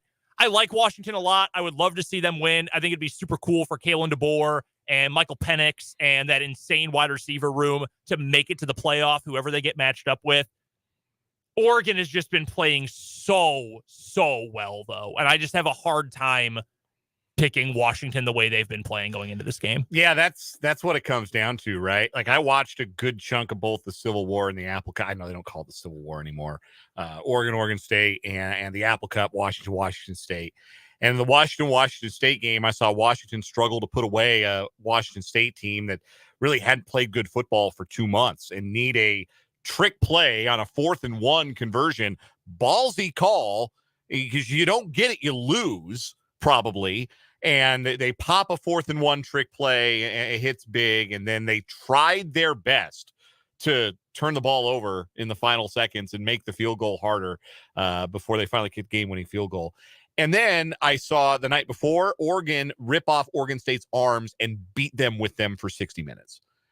And that kind of told me all I need to know about this matchup. Like, Oregon is playing better football. It would surprise me a great deal if there were any other outcome than an Oregon victory. That's a lot of points to hang in a conference championship game. I understand that. But if you watched them last week, that would be the conclusion you'd come to, is that Oregon's probably double-digit points better than Washington right this second. It's hard to disagree with that. It's going to come down to defense. Like, can Washington get enough stops? Mm-hmm. Because right now they're not as explosive on offense as they were when the first time these two teams met.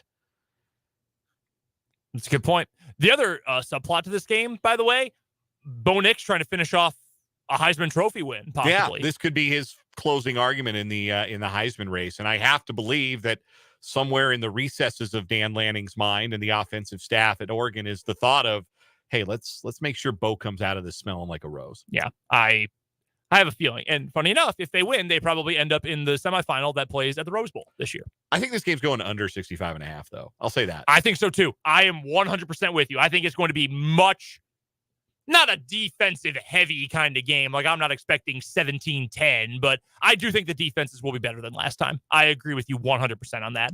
The other one, New Mexico State, Liberty. I don't want to pick Liberty. I will. I think New Mexico State's got a real chance. I have not been able to get a read on New Mexico State all year. I know they're good, but I don't know. Maybe it's Pavia, the quarterback. Maybe I just can't trust him enough. He's a bit of a trick bag, but yeah. They beat Auburn by 21 at Auburn. And I know that was a classic look-ahead spot for Auburn, but like, New Mexico State can play, man. They get 10 wins by accident. The math really likes Liberty. Like, the math tells you to play Liberty and lay the 10.5, but New Mexico State's been making a liar out of the math most of the season. So I think it's going to be a much closer game than the Vegas spread suggests. All right, let's get to the Friday games. Let's get to the big ones first. Big 12 championship, 11 o'clock, the WWE championship belt on the line. Oklahoma State, Texas. I picked Oklahoma State against the spread in the show picks earlier. I do think Texas wins this one outright, though. I think they've just got too many hosses. I think the size is going to be the big difference in this one. I just don't see how Oklahoma State gets Ollie Gordon going in the way that they need to get him going to have a chance, because Texas's defensive front is so good. It is next level. It is better than any other front in the Big 12 conference. And if Ollie Gordon struggles to get traction, that means Alan Bowman has to win the game. And I'm sorry, that's not happening. Oregon State, Oklahoma State rather, they have been opportunistic all year. They have a knack for forcing turnovers. Texas certainly has a knack for kind of playing with their food and not finishing drives and doing weird stuff in the red zone, coming away with 3 or less points on drives that should be an easy 7. But did you see what they did at Texas Tech? Killed them. They walked a mud hole in Texas Tech. Appropriately enough, this is the WWE Big 12 championship game we're talking about here. I wish Stone Cold would show up. Yeah, I wish you would too. I would think he was a Texas guy. How far is Victoria from Dallas? That's a good question. I'm about to find out for you. And man, if that glass breaks going into the second half. Dog, can you imagine fourth quarter is about to start and you hear the glass shatter? That place would fall to the ground. All right, now I really want this. I don't think Texas is going to mess around. I really don't. Again, don't see a scenario where Oklahoma State wins. That's a lot of points in a conference championship game, but I think I like Texas to cover that. I feel more comfortable about Texas covering that big spread than I do about Oregon covering theirs. Let's say that. Okay, well, Victoria, Texas, where Stone Cold was billed from, is south of San Antonio. It is a full 5 hours from AT&T Stadium. Yeah, that's a long way. Maybe he'll fly. I'm sure he can fly private. Yeah, I just think Texas has too much for, and yeah, if there was ever a game for Texas to not mess around, this is the game to not mess around. Yes, this is, again, your closing argument for making the playoff. And they have to win and be convincing in doing it and then cross your fingers. Afternoon game, the final, last ever SEC on CBS game. Did you watch the video they put out today, by the way? They put out a 6-minute highlight video, and it is incredible how many of those moments in that video I could instantly know where I was living, what I was doing, where I was sitting on the couch when all of those things happen. College football has evolved and become a much bigger deal over the course of my lifespan, but nothing made it feel bigger than the SEC on CBS. I think the CBS's SEC coverage is one of the biggest reasons why college football holds the place in the American zeitgeist that it does. Certainly why the SEC does. Yes. In the football world. Yeah, I watched it. I was nearly moved to tears. Like it was beautiful. I'm going to miss it so much. Speaking of, my favorite clip was Tim Tebow crying. All right, Georgia, Alabama, who gets it done? Man, it was always the Dogs. I think that's what we're going to be saying by the end of all of this, to be honest with you, because I think I know Michigan is a great team, but man, it was always the Dogs. Yeah, always the Dogs. I was on Alabama for a long time. I've been tooting the Alabama is going to get this done horn for months now. I think Georgia's going to get it done. They're playing so well. Jaden Milroe always seems to have about a 1/4 long stretch where he forgets how to play the game, and you can't do that against a team this good.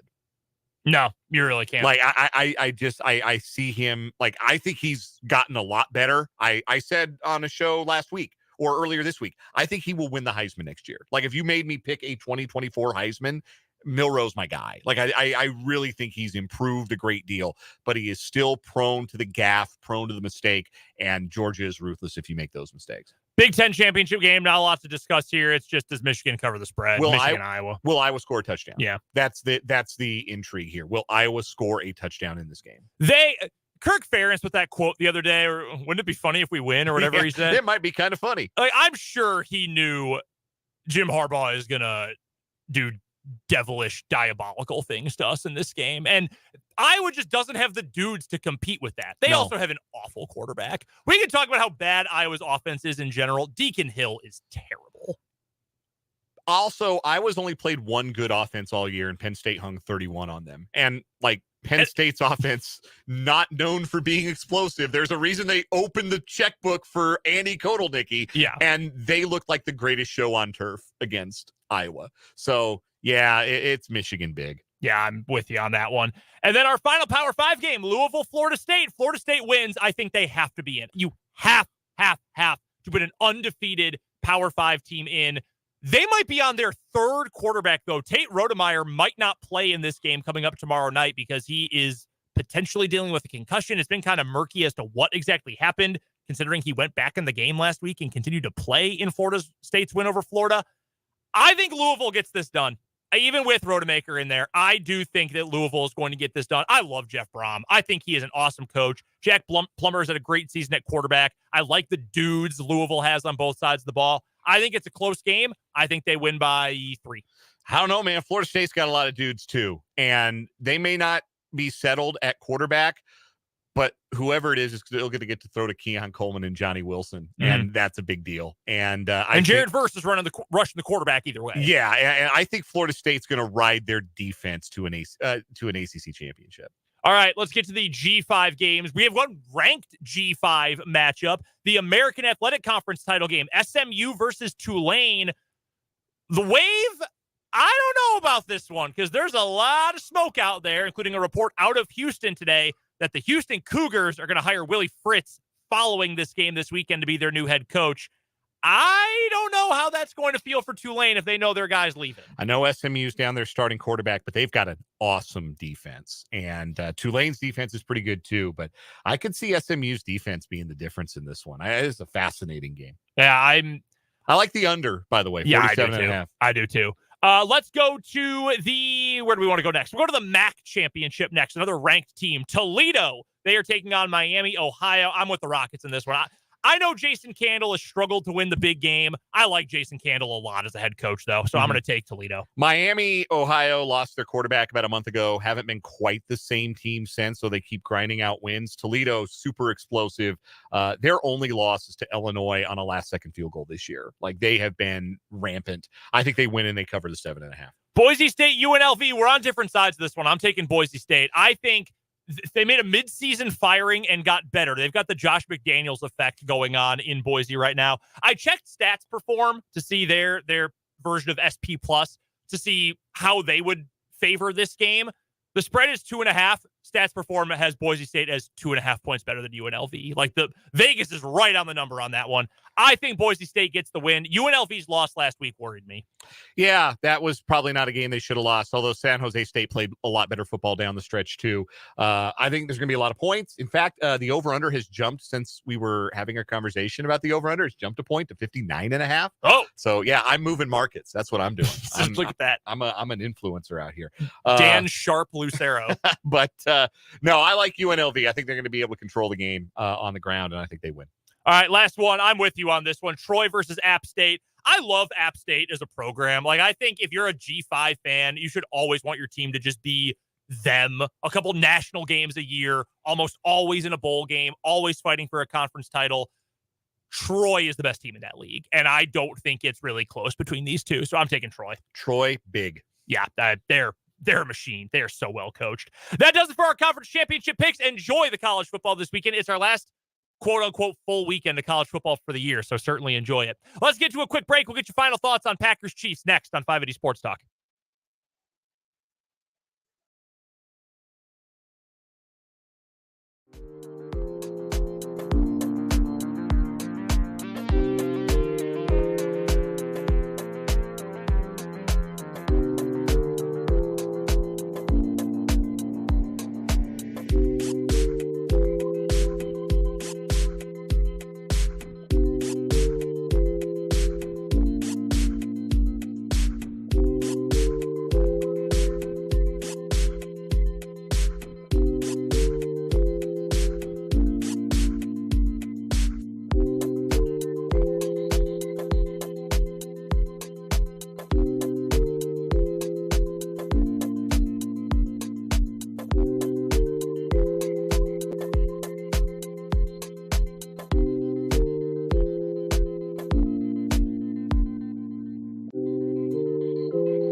Sunday Night Football. It'll be Chiefs-Packers. You'll be able to hear that game right here on 580 WIBW on the Chiefs Radio Network. Pregame at 6, kickoff at 7:20. Your final thoughts, final predictions, prognostications for Sunday night. Road games are tough to win. in this league, and road games in Green Bay historically have been very tough to win for anybody. And we've already seen the Chiefs go on the road in prime time this year and have a closer than expected game with the Zach Wilson Jets. In fact, prime time as a whole hasn't been really friendly to the Chiefs this year. You had the Monday night loss to the Eagles. You got the season opening Thursday night loss to the Lions. But traditionally, the Chiefs shine bright under the lights, and I think this is the game they're going to kind of return to form there on both sides of the ball. I think they're going to be able to find some offensive rhythm, maintain some of it from last week, and keep those good vibes going. And I think that Steve Spagnuolo, who's had just an awesome year calling games as a defensive coordinator, is going to have some things for Jordan Love that really short circuit the Packer passing game. If the Chiefs take care of the ball, make fewer mistakes, I think they win no problem. And that's my pick. I don't think it's going to be as simple as just send the house every time, like the 2021 November 3rd, I believe it was, meeting between these two teams. But I do think you're going to see a lot of the more exotic stuff in this game to try to confuse Jordan Love, give him some looks that he hasn't seen before. And I mean, I'm hopeful, being a fan of the other side here, that he is able to deal with that at least fairly well. And frankly, if he does, we're in for a really good game, I think. I think this is going to be a blast. I don't have a lot of faith in the Packers to slow down the Chiefs' offense, even with the foibles that the Chiefs have shown over the course of the year. So I'm still sticking with my pick that I'm going to go with Chiefs over the Packers in this one. I'm hoping it's going to end up being a good game. And like I said earlier, from the Packers' perspective, they got their free space last week. I did not think they were going to beat Detroit for their playoff hopes. So you lose to the Chiefs, you're still going to end up being okay. But I do think this is going to be a fairly interesting game. I think there's a lot of fun subplots, sub-storylines to this one. Packers historically have been very bad at covering tight ends. Does that mean Travis Kelce has a big game? By the way, I know someone out there is wondering, Taylor Swift is expected to be in the building on Sunday night. That's what Matt LaFleur told reporters today. He was asked, and he said, I think she's going to be here. So he might have broken some news during his Friday press conference. But nonetheless, Packers struggle against tight ends. Jordan Love is hot and a hot quarterback. It's not exactly the same as, a hot goalie in the Stanley Cup playoffs, but if you've got a quarterback who's confident and ripping the ball, you can make a lot of things happen even against a good defense. So I think it'll be a fun game. And again, it is coming up on Sunday night. Kickoff at 7:20 right here on 580 WIBW. Any other game, number one game of the weekend for you in the NFL other than Chiefs-Packers? I think it's Denver-Houston. I think we're going to learn a little bit more about if Denver's really for real. I mean, as far as the AFC goes, certainly in the NFC, the biggest game of them all is Philadelphia-San Francisco. Yeah, that's the one. I mean, it's a lot of intrigue in that game, too. I would love for 49ers fans to have all their whining over the offseason kind of shoved back in their face. So I think I'm rooting for the Eagles. I do think it'll be a close game in that one, though. One final timeout on deck. We'll come on back. We'll wrap things up for today and this week with the final word here on 580 Sports Talk.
All right, Dan, time to wrap up this week of 580 Sports Talk with the final word. Man, what a great sports weekend. What a time to be alive. You got KU, UConn, and the Pac-12 championship tonight. You've got championship Saturday, final full Saturday of college football. You've got NFL Sunday, and while some of the games are duds, you still get the two best teams in the NFC playing against each other. And then Patrick Mahomes playing in prime time at Lambeau Field, which is a wonderful sentence to consider. Enjoy it. Get multiple screens if you need it. And it will be a fun sports weekend to recap when we talk to you again on Monday. Want to give a shout out to a couple of women's sports teams in the area. The KU women in volleyball. They're in action against Penn State right now, down 2 points at the end of the first set, trying to battle back. Shout out to Cam Turner, the Seaman product, Big 12 Setter of the Year. And a big shout out to Washburn women's soccer. They will play the Elite Eight, the national quarterfinal coming up on Sunday against the winner of Grand Valley State and Ashland. They beat Emporia State today. So shout out to Coach Davey Phillips and the Washburn women's soccer team. What a year they have had so far. Thank you for joining us this week for 580 Sports Talk. We've got coverage of K-State women's basketball coming up next at the top of the hour. Don't forget, go subscribe to us on YouTube. 580 Sports Talk is the name of our YouTube channel. We're going to have a live post-game reaction video to the KU-UConn game tonight. Of course, all of our show, video live streams, and much more can be found, again, on our YouTube channel, which is called 580 Sports Talk. We'll be back with a full show on Monday. We'll talk some college basketball. We'll recap conference championship week. And, of course, we'll have full reaction to Chiefs versus Packers. Join us for that on Monday. But until then, for Jake LeBon, for Dan Lucero, I'm Brendan Dworzinski. Appreciate you for listening, as always, to 580 Sports Talk.